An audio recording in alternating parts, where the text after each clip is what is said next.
ఎన్ని ఉన్నా ఏమి సౌఖ్యం, ఏమిటో పొరుగే, ఏమిటో వెంపర్లాటే, అర్థం ఏముంది? ఏమీ అక్కర్లేదు. ఓ రూపాయి పావలా రబ్బర్ బంతి ఒక్కటి ఉంటే చేతిలో 3 గంటల పాటు పరిగెత్తుతూ 7 పెంకు ముక్కలు పేర్చుకుని ఆ వాటిని కొట్టుకుంటూ అవుట్ అంటూ నాట్ అవుట్ అంటూ పరిగెడుతూ వాణ్ణి తప్పుకోమని వీడిని తప్పుకోమని మురిసిపోతూ మేము గెలిచామని మేము ఓడిపోయామని ఒళ్ళంతా చెమట పట్టేసి నూతి దగ్గరికి వెళ్ళి ఆ నీళ్లన్నీ ఎత్తి మీద పోసేసుకుని శుభ్రంగా ఒళ్ళు తుడిచేసుకుని ఇంట్లోకి వెళ్ళిపోతే అమ్మ ఆ పౌడర్ చేతిలో వేసుకుని ఒళ్ళంతా పేట వేస్తుందని అమ్మ చేతుల్లోనూ సంకల్లోనూ ఆ పౌడర్ రాసేసి అమ్మ అన్నం పెట్టే మజ్జిగ అన్నంలోకి వచ్చేటప్పటికే కళ్ళు పడిపోతుంటే వెళ్లి పడుకుని హాయిగా నిద్రపోయినటువంటి సౌఖ్యం ముందు ఏ ఉద్యోగం ఎన్ని లక్షలు సంపాదిస్తూ ఉంది. కాబట్టి సౌఖ్యం అనేటటువంటిది మనసులో ఉన్నదే తప్ప సౌఖ్యం అనేది వస్తువుల నుండి ఉద్భుతమయ్యేది కాదు.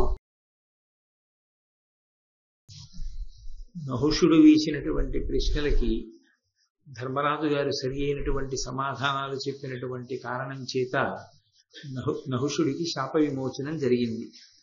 భీమసేనుడికి నహుషుని యొక్క బంధనం నుండి విముక్తి లభించింది. ధర్మరాజు గారు సంతోషంగా ఆ భీమసేనుడిని తీసుకుని అక్కడి నుంచి బయలుదేరారు. శరత్కాలం వచ్చింది. ఆ సమయంలో ఆ శరత్కాలమునందు ఆ శరత్కాలాన్ని వర్ణిస్తూ నన్నయ్య గారు కొన్ని పద్యాలు చేశారు. అందులో శారదరాత్రులుజ్వల లసత్తర తారకహార పంక్తులన్ చారుతరంబులయ్యే వికసన్నవ కైరవ గంధ బంధురోదార సమీర సౌరభము దాల్చి సుధాంసు వికీర్యమాణ కర్పూర పరాగ పాండురుచి పూరము లంబర పూరితంబులై. ఆ పద్యంలో శారదానవరాత్రు శరత్కాలమునందు రాత్రి ఎంత అందంగా ఉంటుందో వర్ణిస్తున్నారు నన్నయ్య గారు. శారదరాత్రులుజ్వల లసత్తర తారకహార పంక్తులను చారుతరంబులయ్యే. చారుతరంబులయ్యే అంటే అత్యంత శోభస్కరంగా తయారైంది ఆ రాత్రి. ఎందుకంటే శరత్కాలమునందు చంద్రుని యొక్క కాంతి చాలా విశేషంగా ఉంటుంది కాబట్టి. తారకహార పంక్తులన్ వికసన్నవ కైరవ గంధ బంధురోదార సమీర సౌరభము దాల్చి సుధాంశు వికీర్యమాణ కర్పూర పరాగ పాండురుచి పూరములంబర పూరితంబులై. ఆకాశం నక్షత్రములతో ప్రకాశిస్తుంటే కలువల దండగుచ్చుకుని ఆ ఆకాశం మెడలో వేసుకుందా అన్నట్లుగా ఉందిటే. కర్పూరపు పొడి జల్లితే ఎలా ఉంటుందో శరత్కాలమునందు కాంతి చాలా తెల్లగా విశేషంగా ఉంటుంది కాబట్టి తెల్లని కర్పూరపు పొడి జల్లితే ఎలా ఉంటుందో అలా ఉందిట. సరోవరముల యందు అరవిరిసినటువంటి కలువలలోంచి వస్తున్నటువంటి సువాసనలు గాలితో కలిసి అత్యంత శోభస్కరంగా సువాసనలతో కూడినటువంటి ఆ వాసనలు వెదజల్లబడుతుంటే లోకమంతా ఎంతో ఆనందాన్ని అనుభవిస్తోంది.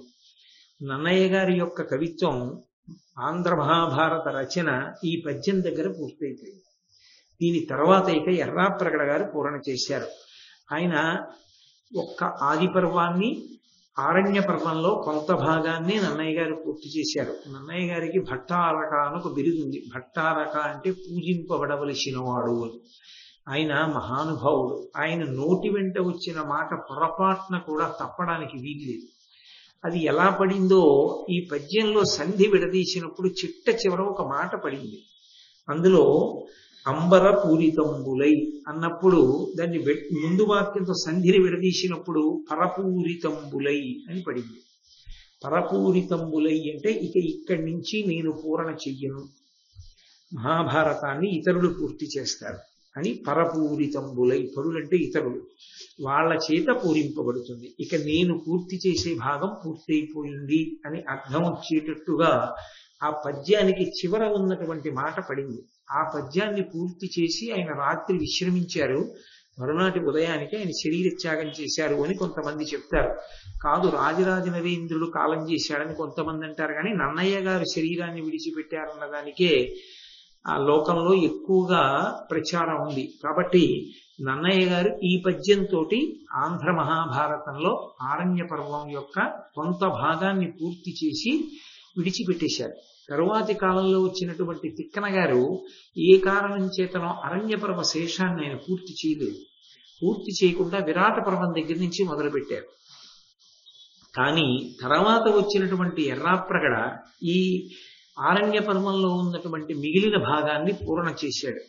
కాబట్టి మహానుభావుడైనటువంటి నన్నయ్య గారి యొక్క ఆంధ్ర మహాభారతం ఆ పద్యంతో పూర్తయిపోయింది. అక్కడ వరకు ఆయన పూరణ చేశారు. ఇక చెప్పేటటువంటి భాగం అంతా కూడా ఎర్రాప్రగడ గారు ఆంధ్రీకరించినటువంటి భారతం. ఆ ధర్మరాజు గారి యొక్క తీర్థయాత్ర అంతా పూర్తయిపోయింది. రోమశ మహర్షితో కలిసి పురోహితుడైనటువంటి ధౌమ్యునితో కలిసి ఆయన అనేకమైనటువంటి యజ్ఞవాటాలని, ఆ తర్వాత పవిత్రమైనటువంటి పర్వతాల్ని, నదీ నదాల్ని, సరోవరాల్ని దర్శనం చేసి వాటి యందు స్నానం చేసి మనస్సిద్ధిని పొందాడు. భగవంతుని యొక్క విశేషమైనటువంటి అనుగ్రహానికి పాత్రుడయ్యాడు. ఆయన తిరిగి కామ్యక వనానికి వచ్చేశాడు. వచ్చేసి ఆ కామ్యక వనంలో తన సోదరులతో, ద్రౌపదీదేవితో, ధౌమ్యుడితో, ఇతర బ్రాహ్మణ సమూహములతో కలిసి ఉంటున్నాడు. ఆ ఉంటున్నప్పుడు శ్రీకృష్ణ భగవానుడు సత్యభామా సహితుడై కామ్యక వనానికి వచ్చాడు. ఆయన అర్జునుడిని చూసి చాలా కాలం అయింది. ఎందుకంటే అర్జునుడు ఎప్పుడో బయలుదేరి పరమశివుడి గురించి తపస్సు చేయడానికి వెళ్ళడానికి ముందు చూశాడు. ఆ తర్వాత కొన్ని సంవత్సరముల పాటు ఇంద్రలోకంలో ఉండిపోయాడు ఆ అర్జునుడు. ఆయన తిరిగి వచ్చాడు. ఆ కారణం చేత అర్జునుడిని కూడా చూడాలనేటటువంటి తలంపుతో శ్రీకృష్ణ భగవానుడు ఈసారి సత్యభామాదేవిని కూడా తీసుకుని వచ్చాడు. స్వాగతం చెప్పారు ధర్మరాజాదులు, కూర్చోపెట్టారు. ధర్మరాజు గారు కనపడగానే శ్రీకృష్ణ భగవానుడు నమస్కరిస్తాడు. శ్రీకృష్ణుడు తప్పకుండా ప్రయత్నపూర్వకంగా నమస్కరించేటటువంటి వాళ్ళు మీకు మహాభారతంలో ఇద్దరు కనపడతారు. పైకి బంధువులుగా కనపడినప్పటికీ వాళ్ళిద్దరిని వెతుక్కుని నమస్కారం చేస్తాడు కృష్ణుడు. ఒకటి కుంతీదేవికి నమస్కారం చేస్తాడు. ఆవిడ తను వచ్చినటువంటి ప్రాంగణంలో లేకపోతే ఆవిడ ప్రాంగణం లోపల ఎక్కడైనా ఉంటే ఆయనే వెడతాడు. వెళ్ళి ఆవిడికి నమస్కారం చేసి వెళుతూ ఉంటాడు. ఆవిడితో మాట్లాడి. కుంతీదేవికి మహాభారతంలో అంత విశేషమైనటువంటి లక్షణం ఉన్నటువంటి తల్లి. మీరు ఎన్నో చోట్ల కుంతీదేవి గొప్పతనాన్ని నేను చెప్తూ ఉండగా ఆయా సందర్భముల యందు వింటున్నారు. కుంతి లాంటి స్త్రీ లోకంలో ఉండడం చాలా అరుదు. కాబట్టి ధర్మరాజు గారు కనపడగానే కృష్ణ భగవానుడే నమస్కరిస్తూ ఉంటాడు. భీముణ్ణి, అర్జునుణ్ణి, నకులుణ్ణి, సహదేవుణ్ణి కుశలం అడిగాడు. అర్జునుడిని దగ్గర కూర్చోబెట్టుకున్నాడు. ధర్మరాజు అర్ఘ్యపాద్యాదులను ఇచ్చాడు. ఆ ధర్మరాజు గారు కృష్ణుల్లో ఎప్పుడూ ఒక బంధువుని చూడడం, ఆయన సాక్షాత్ పరమేశ్వరుణ్ణి చూస్తూ ఉంటాడు. కృష్ణుడు అన్నాడు ధర్మరాజు గారిని ఉద్దేశించి, భాగ్యంబుగాది పార్థుండు హరుడాది అయిన నిర్జర సమూహంబు వలన ఎలమి కృతాస్తుడై ఈతించుట అరయంగా ధన్యుండవైతివి ధర్మతనయ.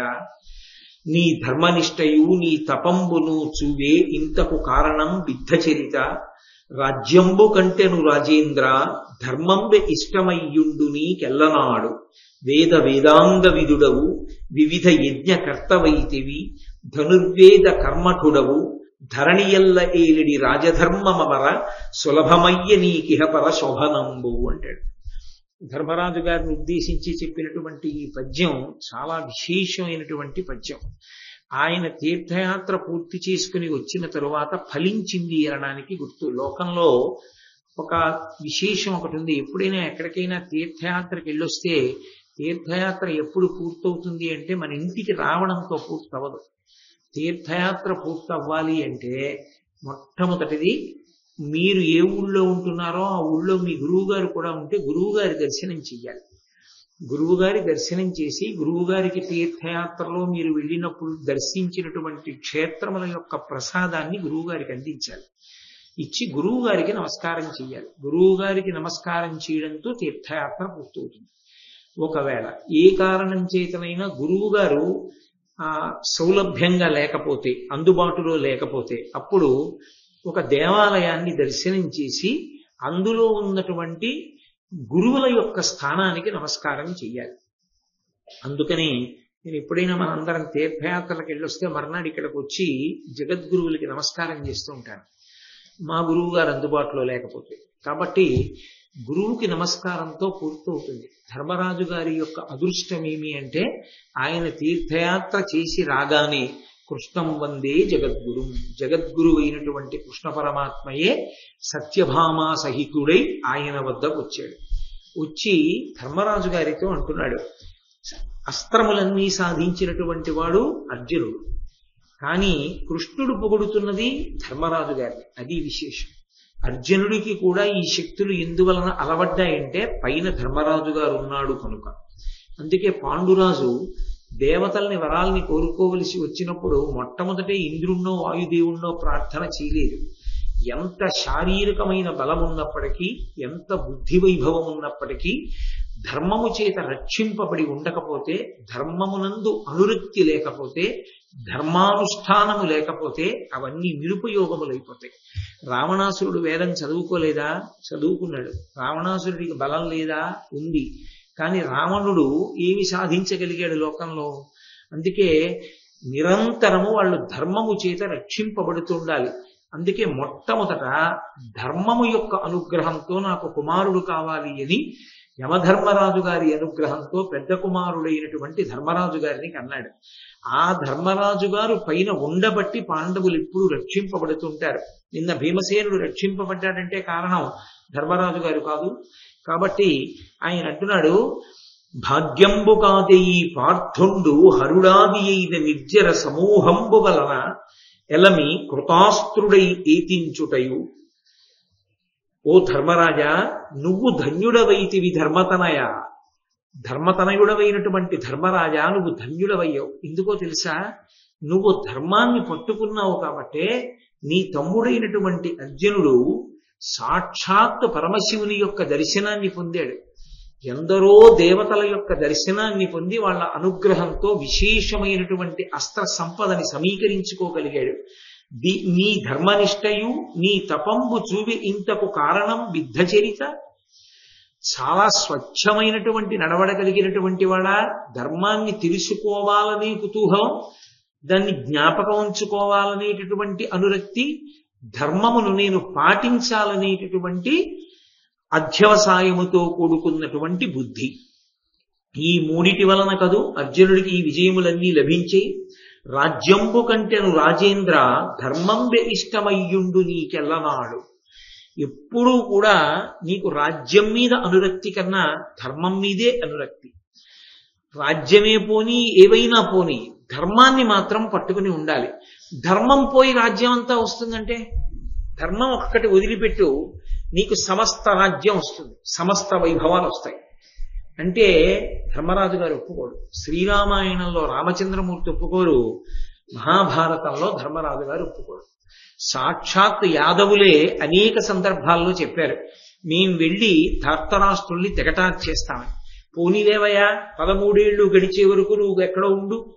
అర్జునుడు వెళ్ళి రాజప్రతినిధిగా రాజ్యం చేస్తాడు. 13 ఏళ్ళు పూర్తయ్యాక పట్టాభిషేకం చేసుకో అన్నారు.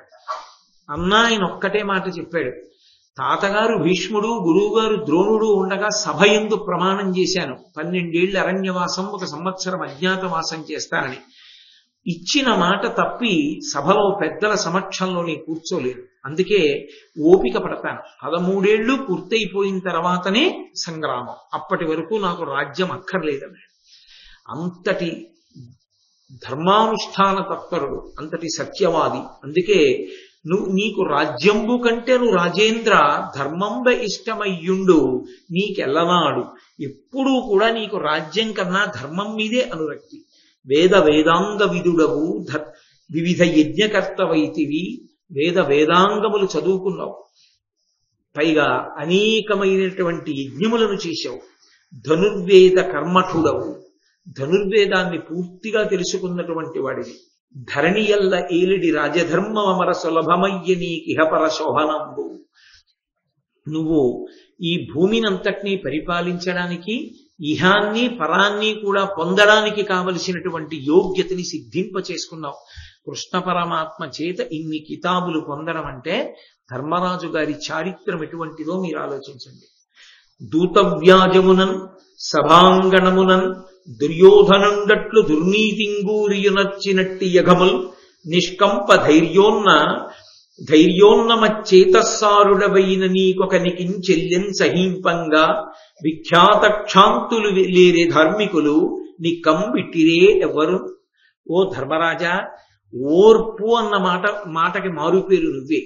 లోకంలో సహనం కలిగిన వాళ్ళు ఎందరో ఉన్నారు, కానీ నీ సహనం వేరు.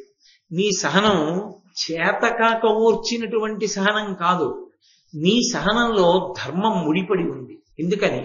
ద్యూతవ్యాజమునన్, నిన్ను కేవలంగా నీ రాజ్యాన్ని కబళించడం కోసమని మోసపూరితమైనటువంటి జూదము సభాప్రాంగణములో నీతో ఆడి దుర్యోధనుడు నీకు ఇన్ని కష్టాలు కల్పించినప్పటికీ కూడా నువ్వు ఎంత మాత్రము ప్రతీకార బుద్ధితో ప్రవర్తించకుండా నువ్వు ఏ ప్రతిజ్ఞ చేశావో ఆ ప్రతిజ్ఞనే పరిపాలించడానికి సిద్ధపడినటువంటి వాడివై ఇంత ఓర్పుతో 12 సంవత్సరముల అరణ్యవాసము, 1 సంవత్సర అజ్ఞాతవాసము గడపడానికి నిశ్చయించుకొని ఇంత పవిత్రమైనటువంటి జీవనాన్ని గడపగలుగుతున్నావంటే, ఇన్ని తీర్థయాత్రలు చేసొచ్చి ఇన్ని మంచి విషయాలు పెద్దల దగ్గర వినగలుగుతున్నావంటే, సహనం ఉన్న వాళ్లలో నీతో సమానుడు వేరొకడున్నాడా?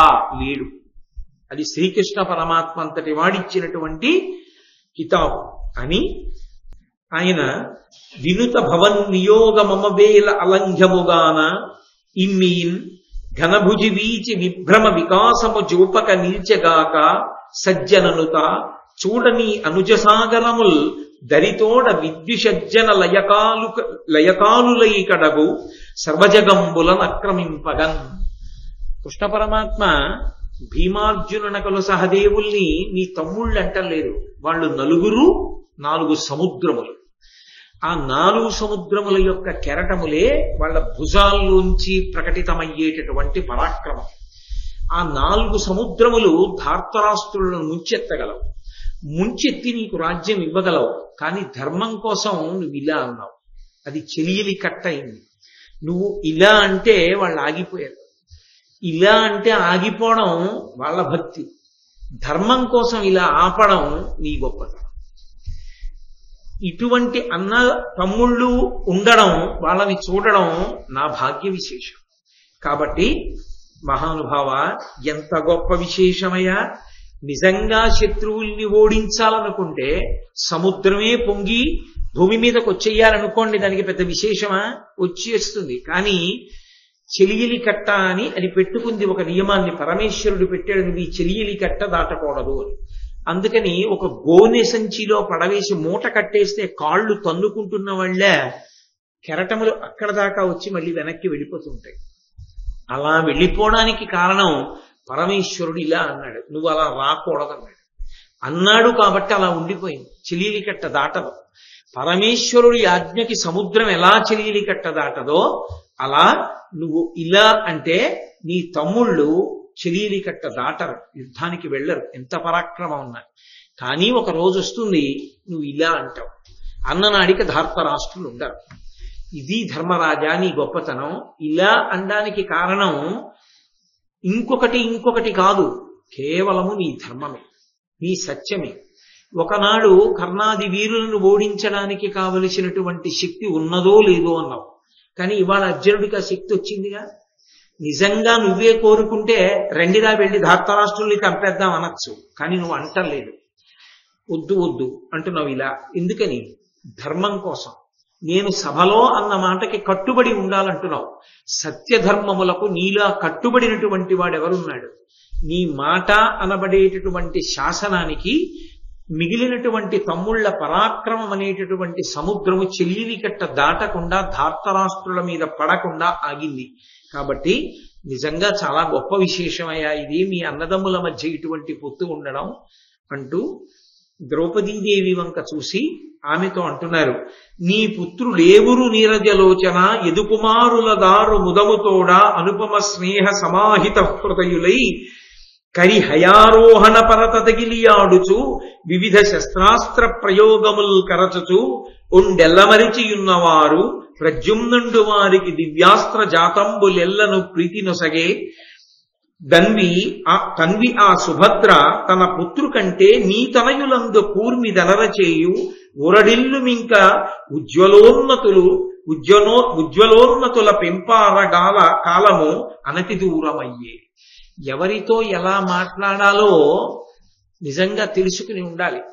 ధర్మరాజుతో ఎలా మాట్లాడాలో అలా మాట్లాడారు అని ఏదో అబద్ధాలతో కాదు, సత్యాన్ని ఆవిష్కరించడంలో ఎవరి మనసుకి ఎలా ఊరట కలగాలో అలా ఊరట కల్పించారు. తను నమ్ముకున్న ధర్మం మీద ధర్మజునికి అనురక్తి కల్పించారు.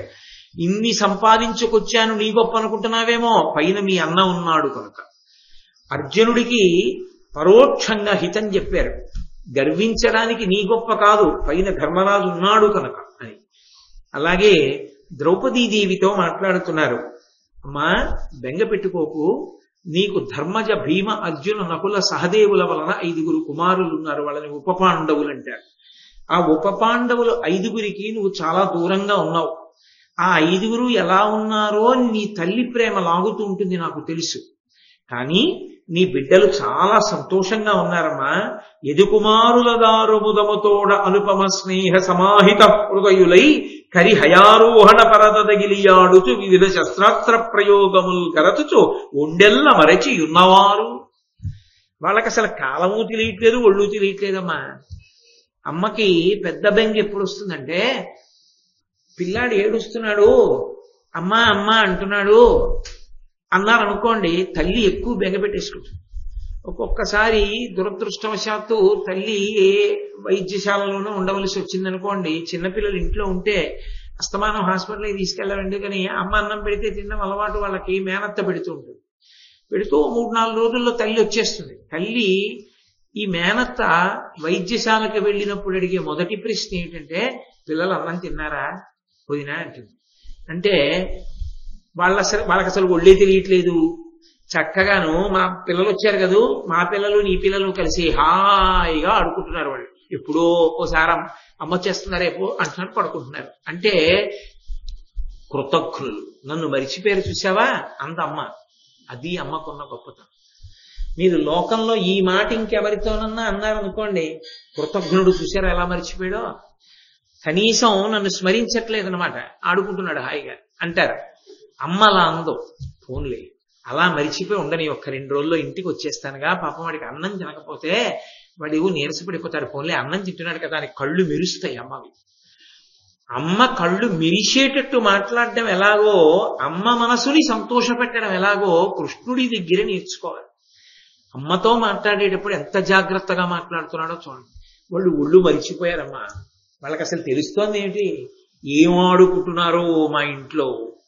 వాళ్ళు ఆడుకుంటూ ఏం చేస్తున్నారో తెలుసా, ఎదుకుమారులతో పాటు ఆడుకుంటున్నారంటే సమయం అంతా వృధా అయిపోతోంది. ఇలా ఆటలాడుతూ పాటలు పాడుతూ ఉంటే రేపు పొద్దున్న యువరాజు కావలసిన వాళ్ళు, వారసులు, వాళ్ళకి ఏమీ చేత కాకపోతే వాళ్ళు ఎందుకు పనికొస్తారని మళ్ళీ ద్రౌపదీదేవి మనసు చిన్నబుచ్చుకుంటుందేమోనని వాళ్ళు చక్కగా సంతోషంగా ఆ ఎదుకుమారులతో కలిసి ఆడుకుంటూ, దానితో పాటుగా ఏనుగులెక్కడం, గుర్రాలెక్కడం, ఏనుగుల్ని లొంగ తీసుకోవడం, గుర్రాల్ని స్వారీ చేయడం నేర్చుకుంటున్నారు. వివిధ శస్త్రాస్త్ర ప్రయోగములు కరచుచు ఉండెల్ల మరిచి ఉన్నవారు. శస్త్ర అస్త్రములు నేర్చుకుంటున్నారు. శస్త్రము అంటే చేత్తో పట్టుకుని శత్రువుని ఓడించేది, ఓ శూలం, ఖడ్గం, ఇలాంటి వాటిని శస్త్రములు అంటారు. అస్త్రములు అంటే మంత్రపురస్సరంగా అవి ప్రయోగ ఉపసంహారాలు నేర్చుకుంటారు. శస్త్రాస్త్రములు రెండిటినీ నేర్చుకుంటున్నారు నీకు పిల్లలు. ఎవరి దగ్గర నేర్చుకుంటున్నారంటావా, ప్రద్యుమ్నుడి దగ్గర నేర్చుకుంటున్నారు. నా కొడుకే నేర్పుతున్నాడు. కాబట్టి ప్రద్యుమ్నుండు వారికి దివ్యాస్త్ర జాతంబులెల్లను ప్రీతి నొసగే పరమ ప్రేమతో దివ్యాస్త్రములన్నింటినీ కూడా నీ కొడుకులకు ఇచ్చారు. తన భర్తలు ఎంత గొప్పవాళ్ళో, తన బిడ్డలంత గొప్పవాళ్ళు అయినప్పుడే కదా తల్లి సంతోషించేది. ఆడదాని జీవితానికి అదొక పెద్ద అదృష్టం. అది మగవాడికి చెల్లదు ఆ అదృష్టం, అదొక్క ఆడదానికే చెల్లుతుంది. ఒకటి, తానెవరు కానివ్వండి, తన స్థాయి ఏది కానివ్వండి, మొట్టమొదట ఏ తండ్రికి బిడ్డయో దాని వలన గౌరవాన్ని పొందుతుంది. ఫలానా ఆయన కూతురండి అని గౌరవిస్తారు. ఏ అన్నకి చెల్లెలో దాన్ని బట్టి గౌరవిస్తారు. ఆవిడ ఫలానా ఆయన చెల్లెలండి అంటారు. ఈ రెండు ఒక ఎత్తు అయితే, తనంత తానుగా ఆమె కోరుకునేది ఏమిటంటే ఫలానా వారికి ఇల్లాలు అని గౌరవం పొందాలి అని కోరుకుంటుంది ఆడది. ఫలానా వారి ఇల్లాలు అని ఒక గౌరవాన్ని పొందిన తరువాత కొన్నాళ్ళకి అక్కడతో తృప్తి ఉండదు. తండ్రిని మించిన కొడుకులు అవ్వాలి, ఫలానా వాళ్ళ పిల్లలు అనిపించుకోవాలి అని తన స్వార్థంతో ఊరుకోదు. అది ఆడదాని గొప్పతనం. ఇలాంటి పిల్లల్ని నేను కని ఇచ్చినందుకు మా ఆయన పొంగిపోవాలి నా పిల్లల్ని చూసుకున్నందుకు. అందుకే అసలు ఆ స్త్రీ హృదయం అంత గొప్పది కాబట్టే అంత విశేషంగా గౌరవించి మాట్లాడాయి శాస్త్రాలు. కాబట్టమ్మా ప్రీతితో అస్త్రశస్త్రములనన్నిటినీ ఇచ్చాడమ్మా. ప్రద్యుమ్నుడు ఉపదేశాలు చేశాడు. తన్వి ఆ సుభద్ర తన పుత్రు కంటే నీ తనయులందు కూర్మి దనరచేయు. సుభద్ర తన బిడ్డల కన్నా కూడా నీ బిడ్డల్నే ఎక్కువ ప్రేమగా చూస్తూ ఉంటుంది. ఊరడిల్లు ఇంకా నువ్వేం బెంగ పెట్టుకోకు. ఇందులో చమత్కారం ఏమిటో తెలుసా? తన పిల్లలు కృష్ణుడి దగ్గర ఉన్నారు. కృష్ణుడు వరసకి అన్నయ్య కదా అవుతాడు, బంధుత్వం రీత్యా అన్నగారు అవుతాడు కనుక పిల్లలకి మేనమామ అవుతాడు. తల్లి సంతోషపడేది ఎప్పుడంటే పిల్లలు మేనమామ దగ్గర ఉంటే. మేనమామ దగ్గర పిల్లలు ఉన్నారు అంటే ఒక ధైర్యం. ఎందుకంటే మేనమామల ముద్దు మేలైన ముద్దు. నా అక్క చెల్లెలి బిడ్డలని పరమ ప్రేమతో చూస్తాట మేనమామ. యథార్థం కూడా మేనమామకు ఆ ప్రేమ ఉంటుంది మేనల్లుళ్ళని చూస్తే, మేనకోడళ్ళ మీద. అందుకే అన్ని చోట్ల పెద్దపీట వేశారు. పెళ్లి కూతుర్ని తీసుకెడుతున్నా మేనమామే తీసుకెడతాడు పెళ్లిపీటల మీదకి. కాబట్టి మేనమామ దగ్గర ఉన్నారు. పాండవులు వెళ్లి స్వాగతం చెప్పి కూర్చోపెట్టి మాట్లాడారు. ద్రౌపదీదేవికి మాట్లాడాలని ఉంటుంది, కానీ వస్తూనే వెళ్ళి మా పిల్లలు వాళ్ళు ఎలా ఉన్నారు అని అడగాలని ఉంటుంది. ఏ తల్లికి ఉండదు? ఆ మాట వీళ్ళు అడుగుతున్నారేమో అని చూస్తుంది, ఉంటుంది కదా. వీళ్ళు పోయిన రాజ్యం ఎలా వస్తుంది, అస్త్రశస్త్రాలు ఎలా వచ్చాయి, ఎన్నొచ్చాయి మాట్లాడుతున్నారు. ఆవిడ మనసు దీనికన్నా పిల్లల మీద ఉంటుంది.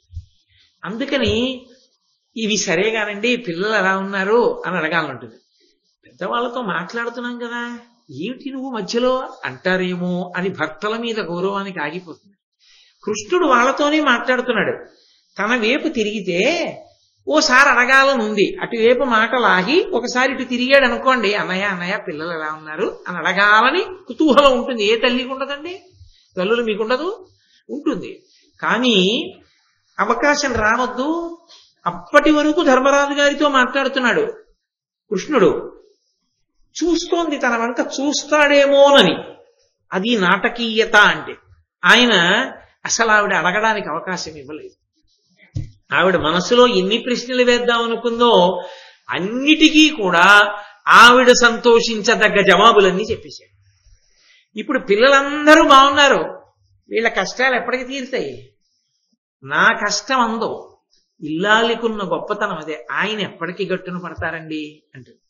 ఇది చూడండి, అందులో ఈ ఆధ్యాత్మిక జీవనంలో ఉన్న వాళ్ళకి ఈ స్పర్శ ఎక్కువగా ఉంటుంది.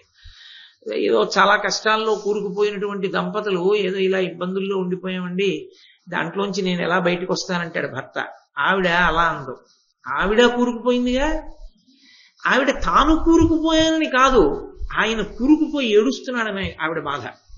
ఈయన ఎలా బయటకు వస్తారా అండి అంటే, ఈయన బయటకు వస్తారా అని, మేము బయటకు వస్తామా అండి అందో. ఆవిడికి తన గురించి కాదు బాధ, తన భర్త గురించి బాధ. అది పాతివ్రత్యం. అది ఆ అహరహం ఆ భర్త బిడ్డల గురించి ఒక తల్లి యొక్క వెంపర్లాగా అలా ఉంటుంది. అందుకే ఆ మనస్తత్వాన్ని తెలుసుకున్నాడు కృష్ణుడు. ద్రౌపదీదేవి యొక్క శీల వైభవాన్ని ఆవిడ అడగక ముందే తన జవాబు చేత ప్రకాశింపజేశాడు. అందుకే ఇక ద్రౌపదీదేవి ఏమీ మాట్లాడడం కనపడదు ఈ ఘట్టంలో. కాబట్టి ఆయన అన్నాడు, నీ పిల్లలు చాలా సంతోషంగా ఉన్నారమ్మా, ఊరడిల్లు ఇంకా నువ్వు చాలా సంతోషంగా ఉండే, బెంగ పెట్టుకోకు. దేనికి బెంగ పెట్టుకోకు? పిల్లలంతా బాగున్నారని చెప్పిన తర్వాత ఇంకా బెంగ మాట ఎందుకు వచ్చింది? భర్తల కోసం. అరణ్యవాసం అయిపోవస్తోంది, అజ్ఞాతవాసం ఎలా నడుస్తుంది? అజ్ఞాతవాసం అయితే బయటికి వస్తే మాత్రం దుర్యోధనుడు రాజ్యం ఇస్తాడా? రాజ్యం వస్తుందా? రాకపోతే యుద్ధానికి వెడితే మా వెంట ఎంతమంది ఉంటారు? యుద్ధంలో గెలుస్తామా? నిన్నటికి నిన్న ఓ కొండచిలవ చేతిలో భీమసేనుడు పడిపోయాడు. కాలం కర్మం కలిసి వస్తాయా? గెలుస్తామా? రాజ్యం వస్తుందా? వీళ్ళు ఇలా అడవులు పట్టుకుని కూర్చోకుండా ఇంత పరాక్రమం ఉన్నవాళ్ళు వాళ్ళకి తగినట్టు సింహాసనం మీద ఉంటారా? ఇది ఆవిడ కడుపులో బెంగ. అందుకని ఒక్క మాటతో తేల్చాడు. కృష్ణుడు ఒక మాట అంటే ఆవిడికి నమ్మకం. కాబట్టి ఆయన అన్నాడు, ఉజ్వలోన్నతుల పెంపారగాల అనతి దూరమయ్యే. అమ్మా, ఉజ్వలోన్నతులు, ప్రకాశించడంలో ఉన్నతులైనటువంటి వారు ఈ పాండవులు ఇంక ఎంతో కాలం ఇలా మసకబారిపోయే అరణ్యంలో ఉండరమ్మా. వాళ్ళు ప్రకాశించి సంతోషంగా ఉండే కాలం దగ్గరకు వచ్చేస్తోంది. అంటే అరణ్యవాస అజ్ఞాతవాసాలు పూర్తయిపోయి వాళ్ళు పట్టాభిషేకాన్ని పొందేటటువంటి రోజు దగ్గరికి వచ్చింది. ఎంతో సంతోషించారు. ఆ శ్రీకృష్ణ భగవానుడి మాటలు విని పాండవులు, ద్రౌపదీదేవి కూడా ఊరడిల్లారు. ఈలోగా అకస్మాత్తుగా మార్కండేయ మహర్షి వచ్చారు.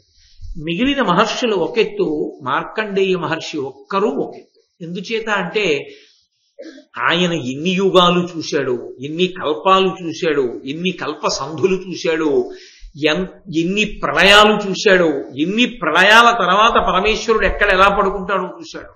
అందుకే ఆయన నోటి వెంట ఏదైనా వచ్చింది అంటే ఇక దానిని మించిన సత్యం లోకంలో ఇంకోటి ఉండదు. వేదాంతములన్నీ చదువుకుంటే వచ్చేటటువంటి సారమేదో అది మార్కండేయ మహర్షి నోటి వెంట వచ్చేటటువంటి మాటలు. విశేషం ఏమిటంటే మార్కండేయ మహర్షి మాట్లాడుతున్నప్పుడు ధర్మరాజు గారు ఏ ప్రశ్నలు అడుగుతాడో ఆ ప్రశ్నలు ఆనాడు ధర్మరాజు గారికి కావు, ఎప్పటికీ ఎవరికైనా అవే ప్రశ్నలు. మార్కండేయ మహర్షి ఏ జవాబు చెప్తారో ఆ జవాబు మనసులో పట్టుకున్నవాడు ధన్యుడు. వాడి జీవితాన్ని దిద్దుకుని ఈశ్వరుడి వైపుకి నడవడం వాడికి తెలిసిపోతుంది. అందుకే మార్కండేయ మహర్షి రావడమే శుభశకునం. ఆయన రాగానే గబగబా వెళ్ళారు, అర్ఘ్యపాద్యాదులు ఇచ్చారు, ఆయన్ని కుశలం అడిగారు, గౌరవించారు, పూజించారు, కూర్చోపెట్టారు. కూర్చోపెట్టి కృష్ణ పరమాత్మ అన్నాడు, మీకు తెలియని విషయం లేదు. ఎందుకని? అంతటి శాశ్వతులు సనాతనులు వాళ్ళిద్దరే. ఒకటి కృష్ణుడు, రెండు మార్కండేయుడు, వీళ్ళిద్దరే. ఎందుకనంటే వాళ్ళిద్దరికే తెలుసు అన్ని తప్ప ఇంకా మిగిలిన వాళ్ళందరూ ప్రళయంలో వెళ్ళిపోయేవాళ్ళే. ఎన్ని ప్రళయాలైపోయినా కూడా ఉండిపోయేటటువంటి వాడు కృష్ణ భగవానుడు, ఎన్ని ప్రళయాల తర్వాత ఉండేవాడు మార్కండేయుడు. వాళ్ళిద్దరూ కలిశారు. అక్కడ కలిసినప్పుడు కృష్ణ పరమాత్మ అడుగుతున్నారు మార్కండేయ మహర్షిని, నీ వంటి మహానుభావుడు వస్తే నీ వలన కొన్ని విషయములు తెలుసుకోవాలి. ఎందుకంటే ఇక నీకన్నా అనుభవశాలి లేడు, చూసినవాడు లేడు. కాలమునందు ప్రతివాడు ఎప్పుడో అప్పుడు పడిపోయిన వాడే. కాబట్టి అందరికీ అన్నీ చూసి తెలుసుకున్న వాళ్ళు అని చెప్పడం కష్టం. ఒక్క నీకే తెలుసు మార్కండేయ, రెండు నాకు తెలుసు ఆ మాట అనడం. కాబట్టి నీవు దేవతల గురించి, రాజుల గురించి, బ్రాహ్మణుల గురించి, పతివ్రతల గురించి చెప్పవలసింది అన్నాడు. ఎందుకది? కృష్ణుడు ఎందుకు ఆ మాట చెప్పమన్నాం అంటే వీళ్ళు ఎలా ఉంటే వీళ్ళ యొక్క తేజస్సు ప్రజ్వరిల్లుతుందో, ఆ తేజస్సుకి అంతులేని స్థితి ఎలా ఉంటుందో, దాని వలన ఎలా వశం చేసుకోవచ్చో, తేజస్సు ఎలా క్షయం కాకుండా ఉండాలో, ఆ స్థితిని పొందిన మహాపురుషులు ఎంతమంది ఉన్నారో చెప్పించడం కోసమని దేవతలు, బ్రాహ్మణులు, క్షత్రియులు, మహాపతివ్రతలు వీళ్ళకి సంబంధించిన విశేషాలు చెప్పవయా అని అడిగాడు. వెంటనే ఈలోగా నారద మహర్షి వచ్చారు అక్కడికి. ఇంకేమి, రావలసిన మహాపురుషులందరూ అక్కడే ఉన్నారు. మీరు ఒక్కసారి ఆలోచించండి, నిజంగా పాండవులు ఎంతటి ధన్యులు. రాజ్యం లేదేమో కానీ వాళ్ళు ఉన్నది కొన్ని వేల మంది నిత్యాగ్నిహోత్రీకులైన బ్రాహ్మణుల సమక్షంలో, వాళ్ళున్నది కామ్యక వనంలో, వాళ్ళున్నది కృష్ణ పరమాత్మ సమక్షంలో. వాళ్ళు అక్కడికి వచ్చింది మార్కండేయుడు, నారదుడు, పక్కనున్నది ధౌమ్యుడు మొదలైనటువంటి వారు. ఇప్పుడు అసలు వాళ్ళకి ఇంక జీవితాన్ని చక్కదిద్దుకోవడానికి కావలసిన విషయాలన్నీ తెలిసిపోతాయి. ఒక 100 జన్మల పుస్తకాలు చదువుకుంటే కూడా అన్ని అయోమయం లేకుండా తెలుస్తాయో తెలియవో, మార్కండేయ మహర్షి మాట్లాడితే మాత్రం అంత స్పష్టంగా మాట్లాడతాడు, అన్ని విషయాలు చెప్తాడు. అటువంటి మహానుభావుడు వచ్చాడు. పక్కన నారద మహర్షి కూడా ఉన్నారు. ఆయనకి అర్ఘ్యపాద్యాదులు ఇచ్చారు, కూర్చోబెట్టారు, పూజ చేశారు. కూర్చోబెడితే ధర్మరాజు గారు మార్కండేయ మహర్షిని ప్రశ్న వేశాడు. అన్నాడు, కడగి ధర్మముతోడ నడచచు ఏమిట్లు దందడి దుఃఖంబు పొందుటయును, ఏపున ఎప్పుడూ పాపంబు చేయుచు ధృతరాష్ట్రదులు సుఖోన్నతులగుటయును, కని ఈ విపర్యమునకు నేనుహింతు బాయక నరుడిపుడు చేయు కర్మమున ఫలమిందు పొందునో పరలోకంబునందు పొందునో ఇందునందుగనునో విశ్వకర్త అయిన ఈశ్వరుగానని పురుషు కర్మఫలము పొరయకున్నే ఎడలితోన కృతము వెడలిపోవునో ఇది తెలియవలయు నాకు అలఘు పుణ్య. ఆనాడు ధర్మరాజు గారు అడిగాడు. ఈనాటికి ఈ ప్రశ్న ఎందరి మనసుల్లోనో. అందుకే ఆరణ్య పర్వం ప్రశ్నోపనిషత్తు. ఇందులో ఆయన అంటున్నాడు, మేము ధర్మాన్ని పట్టుకున్నాం, ధర్మాన్ని విడిచిపెట్టేశారు ధర్తరాష్ట్రుడు దుర్యోధనాదులు. ధర్మాన్నే పట్టుకున్న మేము కష్టాల పాలయ్యాం. అధర్మాన్నే పట్టుకున్నటువంటి ధృతరాష్ట్రుడి బిడ్డలు చక్కగా రాజ్య వైభవాన్ని అనుభవిస్తున్నారు. నాకు ఒక అనుమానంగా ఉంది. ఇది ఉన్నంతసేపు ధర్మాచరణమునందు పరిపూర్ణమైన పూనిక నిలబడడం కష్టం అవుతుంది. కాబట్టి వాళ్ళు ఎందుకంత గొప్ప వాళ్ళు అవుతున్నారు? ధర్మాన్ని పట్టుకుని కూడా మేము ఎందుకు ఇన్ని కష్టాలు పడుతున్నాం? నాకు ఇది ఎన్ని రకాలుగా ఆలోచించినా ఈ విపర్యయమునకు నేను ఊహింతూ నాకు ఈ అయోమయం ఏమిటో అర్థం కావట్లేదు. ఇప్పటికీ కొంతమంది అంటారు, ఏమంటే ఎప్పుడు పూజ చేయడు, పునస్కారం చేయడు, నమస్కారం చేయడు, ఓ గుళ్ళోకి వెళ్ళడు, ఎవరికి దండం పెట్టడు, కనబడ్డ వాళ్ళందరినీ దెబ్బలాడతాడు, చెయ్యరాని అకృత్యాలన్నీ చేస్తాడు. అదేమిటంటే అలా వెలిగిపోతున్నాడు ఆయన.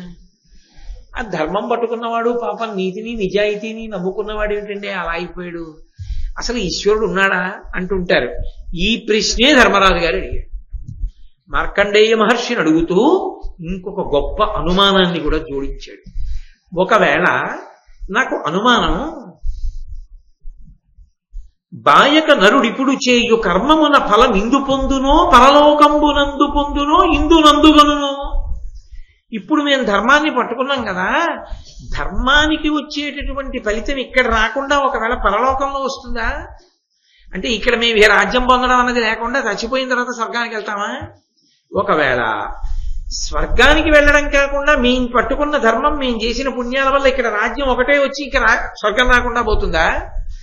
లేకపోతే పుణ్యకర్మ చేయడం వల్ల ఇక్కడ రాజ్యం అక్కడ స్వర్గం కూడా వస్తాయా? లేకపోతే ఈ శరీరంతో చేసిన పుణ్యం, ఈ శరీరంతో చేసిన పాపం ఈ శరీరంతోనే పోతాయా? విశ్వకర్త అయిన ఈశ్వరు కానని పురుషు కర్మ ఫలము పరయకున్నే. ఎవరో ఆయన నిర్ణయం చేశాడంటున్నారు పరమేశ్వరుడు. ఆయన్ని చూసిన వాళ్ళు ఎవరో ఎక్కడో కోట్ల మందిలో ఒక్కడున్నాడు. మేమెవరం చూడలేదు. మేమెవ్వరం చూడనటువంటి ఆ పరమేశ్వరుడి శాసనానికి అనుగుణంగా మేం చేస్తున్నటువంటి పుణ్యకర్మలు ఏ ఉన్నాయో అవి ఒడలితోన కృతము వెడలిపోవునో. మేం చేసిన పనులన్నీ మాతోనే పోతాయా? లేకపోతే మాతో వస్తాయా ఉత్తర జన్మలకి? ఇది తెలియవలయు నాకు అలఘు పుణ్య. నాకు ఇది తెలుసుకోవాలని కోరికగా ఉంది. ఇప్పుడు ఈ ప్రశ్నకి జవాబు తెలుసుకోవాలన్న కోరిక లేనివాడు ఎవరు ఉంటాడు నాకు చెప్పండి? అందరికీ ఇదే అనుమానం. అంటే మహానుభావుడు మార్కండేయుడు మాట్లాడడం మొదలుపెట్టాడు. ఆయన అన్నాడు, మనుజులు పుణ్యపాపములు మానక ఇట్లొనరించుచున్ తుదిన్ తనువు తొరంగిపోవు నెడ తప్పదు నిడయమూల కర్మమున్ వెనుకన ఏగి భూరి సుఖ విస్మృతియున్ పటు దుఃఖ దైన్యమున్ దనుకగ చేయు క్రమ్మరగదాన పునర్చు భవంబు దేహికిన్. మార్కండేయుడు సిద్ధాంతం చేసి చెప్తున్నాడు ఆయన. ఓ ధర్మరాజా, నేను చెప్పిన విషయాన్ని బాగా పట్టుకో. ఈ ప్రశ్న ఎప్పుడు ప్రారంభమైందో చెప్పనా? మొట్టమొదట బ్రహ్మగారు సృష్టి చేసినప్పుడు మనుష్యులకు ఈ ప్రశ్న రాలేదు. ఎందుకు రాలేదు అంటే, భగవంతుడు సృష్టి చేసి మీరు ఇలా బ్రతకండి అని కూడా చెప్పాడు. తండ్రి బిడ్డల్ని కంటాడు, కానీ ఒరే మీ ఇష్టం వచ్చినట్టు చేసుకోండి అని వదిలేడు పశ్చిమ దేశాల్లో లాగా. ఒరే ఇలా ఉండండి అని చెప్తాడు. ఇలా చదువుకోండిరా, ఇలా ఉండండిరా అంటాడు. ఇలా ఉండండిరా అని తండ్రి ఎంతకాలం చెప్పగలడు? ఎంతకాలం ఇలా చేయి చూపించగలడు? మహా అయితే ఓ 16-18 ఏళ్ళు వచ్చే వరకు. ఆ తర్వాత తండ్రిని చెయ్యి పెట్టి తోస్తే తండ్రి పడిపోతాడు, కొడుకు నిలబడతాడు. ఇక తండ్రి ఏం చెప్తాడు? తండ్రి చెప్పినది కొడుకు వింటే కొడుకు పాడైతే తండ్రి తప్పు, తండ్రి చెప్పినది విని పాడైన కొడుకు ఉంటాడు. కానీ పరమేశ్వరుడు చెప్పినట్టు బ్రతకడం వస్తే మనిషి పాడై ఉండేవాడు కాదు. మొట్టమొదట్లో ఈశ్వరుడు మనుష్యుల్ని సృష్టించి ఇలా బ్రతకండి అని వేదం ఇచ్చాడు. వేదంలో ఎలా బ్రతకమని చెప్పారో మనుష్యులందరూ అలాగే బ్రతికారు. అలాగే బ్రతికారు కాబట్టి వాళ్ళు ఎప్పుడు నిర్మలమైనటువంటి మనస్సుతో ఉండేవారు. మా ఇష్టం వచ్చిన పని మేం చేయలేదు, వేదంలో ఎలా బ్రతకమన్నారో మేము అలా బ్రతుకుతున్నామని నిర్మలమైన మనస్సుతో ఉన్నారు. ఎప్పుడూ సత్యం పలికేవారు. దాని వలన జ్ఞానమును కలిగి ఉండేవారు. దేవతలతో పాటే వాళ్ళు కూడా ప్రయాణం చేస్తూ దేవలోకాలకి వెళ్ళి వస్తుండేవారు. అంతేకాదు కొన్ని వేల మంది కొడుకుల్ని కనేవారు. కొన్ని వేల సంవత్సరములు ఈ భూమి మీద బ్రతికారు. దశరథ మహారాజు గారు 60,000 సంవత్సరములు బ్రతికాడు. వాళ్ళు కామమునకు క్రోధమునకు వశులయ్యేవారు కాదు. కానీ క్రమక్రమంగా మనుష్యుల యందు ఎటువంటి పద్ధతి బయలుదేరిందంటే, భగవంతుడు చెప్పినట్టు మేమెందుకు బతకాలి అని వేదాన్ని పక్కన పెట్టేసి ఎవడిష్టం వచ్చినట్టు వాడు బ్రతకడం మొదలుపెట్టాడు. వేదంలో ఏం చెప్పారో అలాగే బ్రతుకుతామన్నవాడు లేడు. ఎవడి చిత్తం వచ్చినట్టు వాడు బ్రతకడం మొదలుపెట్టాడు. ఎప్పుడైతే అలా బ్రతకడం మొదలుపెట్టారో మనస్సునందు నైర్మల్యము దూరమైపోయింది. కామక్రోధ లోభమద మోహమాత్సర్యములకు అరిషడ్వర్గములకు వశులైపోయారు. అలా వశులైపోగానే తేజస్సు క్షయమైపోయింది. క్షయమైపోగానే ఆయుర్దాయాలు తగ్గిపోయాయి, బిడ్డలు తగ్గిపోయారు.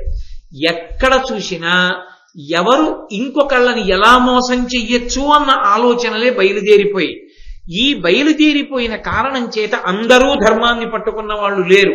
కొందరు ధర్మాన్ని పట్టుకున్నారు, కొందరు ధర్మాన్ని వదిలేశారు. వదిలేసేటప్పటికి ధర్మాన్ని వదిలిన వాడు బాగున్నాడు, ధర్మాన్ని పట్టుకున్న నేను పాడయ్యాను కదా అన్న అనుమానాలు బయలుదేరడం దగ్గర ఈ ప్రశ్న వచ్చింది. కాబట్టి భగవంతుడు ఎలా బ్రతకమన్నాడో అలా బ్రతికి ఉంటే ఎప్పటికీ వాడు ఈశ్వరానుగ్రహాన్ని పొందుతాడు. దానికే ధర్మం అని పేరు. భగవంతుడు చెప్పినట్టు బ్రతకడం. నేనొక్క మాట చెప్తాను చూడు ధర్మరాజా. మనుజులు పుణ్యపాపములు మానక ఇట్లొనరించుచున్ తుదిన్ తనవు తొరంగి పోవునెడ తప్పదు నీ ఎడవోలె కర్మమున్ వెనుకన ఏగి భూరి సుఖ విస్మృతియున్ పటు దుఃఖ దైన్యమున్ ననుకగ చేయు. మనుష్యుడు ఒక శరీరాన్ని పొందుతాడు. మిగిలిన శరీరాలు పాపము పుణ్యము చెయ్యడానికి అధికారంతో ఉండవు. ఎందుకంటే వాటికి ధర్మం ఒక్కటే ధర్మం ఉంటుంది, జంతు ధర్మము. మీరు ఈ విషయాన్ని చాలా గంభీరమైనటువంటి విషయాన్ని మార్కండేయుడు ప్రస్తావన చేస్తున్నాడు. అసలు నా ఉద్దేశ్యంలో అయితే, నేను గొప్ప కోసం చెప్తున్నాను అనుకోకండి, నేను ఒక యథార్థం చెప్తున్నాను. కొన్ని కోట్ల కోట్ల కోట్ల జన్మలు అయిపోయిన తరువాత మాత్రమే ఇలాంటి విషయాలు వినే అధికారాన్ని పరమేశ్వరుడు ఇస్తాడు. ఎందుకంటే అది పెద్ద పెనుమలుపుకి కారణం అవుతుంది జీవితంలో. ఆయన చెప్తున్నాడు మార్కండేయుడు, మిగిలినటువంటి వాటికి ధర్మము అన్న మాట లేదు. పశువులు పక్షులు ఇవన్నీ ఉన్నాయనుకోండి, ఒకటే ధర్మం, పశుధర్మం. గోశాల్లో ఒక ఆవు గిత్తదూడని పెడుతుంది. ఆ గిత్తదూడ పెరిగి పెద్దదవుతుంది. ఓ 2-3 ఏళ్ళు వచ్చాయనుకోండి, ఆ గిత్తదూడకి అది ఎద్దు అవుతుంది. ఆ ఎద్దు ఏ ఆవు తనకి జన్మనిచ్చిందో ఆ తల్లితోనే పొల్లుతుంది, దూడని కంటుంది. అప్పుడు మీరు దోషం పట్టకూడదు. పశుధర్మం అంతే, దానికి అంతే ధర్మం. ఆ ఆవు దూడని కుక్కలు పీకేస్తాయి. మన గోశాలలో ఉంది ఇప్పుడు ఒక దూడ, కొత్తగా పుట్టినటువంటి దూడని కుక్కలు పీకేసి చెవు కొరికేసి పడగొట్టి చంపైపోతే, ఇక్కడ ఉన్న పెద్దలు ఎవరో ఆ కుక్కల్ని తరివేసి అది ఎక్కడ పుట్టిన దూడో ఏమిటో తెలియకపోతే తీసుకొచ్చి మన గోశాలకు అప్పచెప్పారు. దానికి మొదట్లో గడ్డి పరకలు కూడా నవలడం రాకపోతే పాలు తీసుకొచ్చి గిన్నెలో పోసి పట్టించి తాగించి బతికించారు. ఇప్పుడు చక్కగా అది ఆవుల దగ్గర చేరి గడ్డి పరకలు తింటుంది. వాటికి ఎంత న్యాయం తెలుసో. ఏ ఆవు దాని దగ్గరికి వచ్చినా అది కాదంటలేదు. అన్ని ఆవులు దాన్ని ఆదరిస్తున్నాయి, తల్లి లేని పిల్ల అని. అది ఇప్పుడు గడ్డి పరకలు కొరుక్కు తింటుంది. దానికి జోడు అదే రంగులో ఇంకొకటి పుట్టింది మాట. కాబట్టి పశువులకు ధర్మ. కుక్కలు ఆవు దూడని పీకేసాయి కదా, కుక్కలకు పాపం వస్తుందా అంటే రాదు. అది పశుధర్మం. పశుధర్మో నమీ ప్రీతిం అంటుంది దేవి భాగవతంలో సత్యవతీదేవి.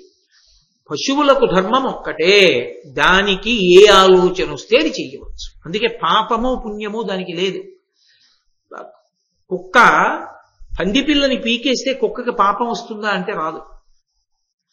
కారణం దానికి పశుధర్మం. అది ధర్మం మారేది ఎవరికంటే మనుష్యుడి ధర్మం పశుధర్మంలా ఉండదు, అస్తమానం మారుతుంది. నేను అస్తమానం మీతో ఈ విషయం మనవి చేస్తుంటాను. క్షణక్షణం మారిపోతూ ఉంటుంది. నేను ఇంటికి వెళ్ళి కూర్చున్నాను అనుకోండి, ఏదో నా మనసుకి తోచినవి ఏవైనా మాట్లాడచ్చు నా భార్యా బిడ్డలతో. నేను ఇక్కడ కూర్చున్నాను అనుకోండి, అలా మాట్లాడకూడదు. వేదము యొక్క చట్రములోకి ఏది ఇముడుతుందో అదొక్కటే మాట్లాడాలి తప్ప నా సొంతానికి తోచింది నా ఇష్టం వచ్చింది మాట్లాడే అధికారం నాకు లేదు. ఎందుకంటే నేను చెప్పింది శాస్త్రీయమని నమ్మి మీరు వింటున్నారు. వింటున్నప్పుడు నా వాక్కు అశాస్త్రీయంగా ఏదీ ఉండడానికి వీల్లేదు. శాస్త్రబద్ధము కానిది నా పుర్రెకి తోచింది నేను మాట్లాడకూడదు. అది శాస్త్ర విహితమైతేనే నేను చెప్పవలసి ఉంటుంది. ఇక్కడ ధర్మం ఇక్కడే, ఇంట్లో ధర్మం ఇంట్లో. నా భార్య ముందు నించుంటే నా ధర్మం వేరు, నా కూతురు ముందు నించుంటే నా ధర్మం వేరు, నా తండ్రి ముందు నించుంటే నా ధర్మం వేరు, నా కొడుకు ముందు నించుంటే నా ధర్మం వేరు. ధర్మం ప్రతి క్షణం మారేది, మనుష్యులకు మారుతుంది. ఓ ధర్మరాజా, ఆ ధర్మాన్ని పట్టుకోవలసినటువంటి వాడు మానవుడు. ఆ ధర్మాన్ని పట్టుకోవడానికి కానీ పట్టుకోకుండా ఉండడానికి కానీ అభ్యంతరం ఈశ్వరుడికి ఉండదు. ఎందుచేత అంటే ఈశ్వరుడు ఈ శరీరాన్ని నిర్మాణం చేసి బుద్ధినిస్తాడు, మిగిలిన ప్రాణులకు ఉండదు. బుద్ధినిచ్చి శాస్త్రాన్ని ఇస్తాడు. ఈ రెండిటితో పాటు గురువునిస్తాడు. బుద్ధి, శాస్త్రము, గురువు. నీకు తెలియదు, వేదం చదువుకోలేదు. శృతి తెలియకపోతే స్మృతి తెలుసుకో. స్మృతి తెలియదా, పురాణం తెలుసుకో. పురాణం కూడా తెలియదా, పెద్దల యొక్క ఆచారం ఎలా ఉంటుందో చూడు. పెద్దలు ఎలా ప్రవర్తిస్తారో అలా ప్రవర్తించు, శిష్టాచారం తప్ప అసలు నాకేమీ తెలియదు నా ఇష్టం వచ్చినట్లు ప్రవర్తిస్తాననడానికి మాత్రం అవకాశం లేదు. అయినప్పుడు భగవంతుడు నిన్ను బుద్ధి ఇచ్చి విడిచిపెట్టిన తరువాత నువ్వు ఏది చేస్తున్నా ఆయన జోక్యం చేసుకో, ఊరుకుంటాడు. ఊరుకుని సర్వోత్కృష్టమైన జన్మ మానవ జన్మ.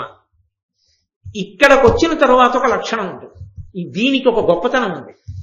దీని గొప్పతనం ఏమిటంటే ఇంతకుముందు చేసిన పాపాలని దీంతో కడగచ్చు. అది ఇతర శరీరాలతో సాధ్యం కాదు. ఈ శరీరంతో నేను ఎన్నో పాపాలు చేశాను, గతంలో చేశాను కాబట్టే ఇప్పుడు ఈ శరీరంతో ఉండి నాకు కళ్ళతోడుంది. నేను గత జన్మలలో ఏవో పాపాలు చేశాను అనడానికి పరమ సాక్ష్యం నా కళ్ళజోడు. నా కళ్ళజోడు ఎందుకు రావాలి? నాకు కళ్ళజోడు లేకుండా చదవగలగాలిగా. ఈ కళ్ళజోడు కనపడలేదనుకోండి, ఏ కారణం చేతనైనా తబ్బిబ్బైపోయాను. ఏం కనపడుతుంది నాకు? ఏం చదువుకుంటాను నేను చదువుకోలేను, కుదరదు. యథార్థంగా ఒకసారి నాకు అలా జరిగింది. రైల్లో ప్రయాణం చేస్తున్నాను ఒక్కడినే. అకస్మాత్తుగా నా దగ్గరికి వచ్చి టీటీ అన్నాడు, మీకు ఏసీలోకి మారిపోయింది, మీది ఏదో అప్గ్రేడేషన్ జరిగింది, మీరు ఫలానా చోటుకి వెళ్ళండి అని రాసి ఇచ్చాడు. నేను ఎందుకో పడుకుండిపోయిన వాడిని ఈ కళ్ళజోడు ఎక్కడో పెట్టాను. గబగబా లేచి పెట్టి అవి పట్టుకుని వెళ్ళిపోయాను అవతల కోచ్లో. వెళ్ళిపోయి నా బెర్త్ కోసమని టికెట్ మీద చూసా, కనపడలా. కళ్ళజోడు లేదురా అని మళ్ళీ వెనక్కి వచ్చా. కళ్ళజోడు వెతుక్కుందామంటే అందరూ లైట్లు ఆర్పేశారు. అప్పుడే ఆ బెర్త్ మీద ఇంకో ఆయన పడుకుండిపోయాడు. ఆయన కింద దూరి ముక్కలైపోయిందో తెలియదు, ఆ పౌచ్లో ఉండిపోయిందో తెలియదు. కళ్ళజోడు లేకపోతే నా బెర్త్ నెంబర్ కూడా నాకు కనపడదు. ఎలా అంటే, నేను ఎందుకు చెప్పానంటే ఈ ఉదాహరణ, కంటికి చూడగలిగిన శక్తి పరిమితం అయిపోబట్టి కదూ ఆ బాధ వచ్చింది. అది అలా ఎందుకు ఉంచలేదు ఈశ్వరుడు? మధ్య మధ్యలో నేను ఎందుకు ఇబ్బంది పడుతుంటాను? ఏదో చేసిన పాపం ఈ బలహీనత వల్ల పోతూ ఉంటుంది ఆ కష్టం రూపంలో. కాబట్టి చేసిన పాపాలు ఉన్నాయి, ఆ పాపాలని ఈ శరీరంతో కడగాలి. ఎలా కడగచ్చో తెలుసా? ఈ చేతితోనే ఇలా చూపించకు, ఈ చేతిని అని చూపించు. మీకేం పర్వాలేదు, నేనున్నాను అని కనీసం మాట సాయం చేయి. ఈ చేతిని ఆపన్నులకు అందించు, ఈ చేతిని ఇలా పెట్టు. అందుకే భగవంతుడు ఈ చేతిని ఎప్పుడూ కూడా ఇక్కడికి వచ్చేటప్పటికీ ఇలా పెట్టడానికి వీలుగా ఇలా పెడుతుంది తప్ప ఈ చేతిని ఇలా వెనక్కి వంచేయడానికి ఇక తిరగడానికి అవకాశం ఇవ్వాల. పాడైపోతావురా, ఇది వెనక్కి పోతే ఇలా ముందుకే వెళ్ళేట్టు చూసుకో, బతుకుతావు, బాగుపడతావు, గతంలో చేసుకున్న పాపాలు పోతాయి, ఇలా పెట్టడం నేర్చుకో అని. కాబట్టి ఇవి ముందు కొంగుతాయి శాస్త్రంలో. కాబట్టి శరీరంతో నువ్వు మళ్ళీ పుణ్యం చేస్తే శరీరంతో చేసిన పాపాలని తుడుచుకుంటావు. వాక్కుతో చేసిన పాపాలు ఉంటాయి. ఎవరినో నిందించావు, ఎవరినో బాధ పెట్టావు, నీ ఇష్టం వచ్చినట్లు మాట్లాడావు. ఇప్పుడు ఆ పాపాలన్నీ నోటితో మాట్లాడుతున్న మంచి మాటల వలన పోతాయి. గతంలో మనసుతో ఏవో పాపాలు చేశావు, ప్రత్యక్షంగా చేయకపోయినా వాణ్ణి పట్టుకు కొట్టేస్తే నిజంగా వాడి ముక్కు వెంట నిత్తురు కారిపోతే అని మనసుతో ఊహించావు. ఇప్పుడు మనసుతో మంచి పని చెయ్యి. నువ్వు శరీరంతో వెళ్ళకపోయినా హోర్ర వానబడుతోంది.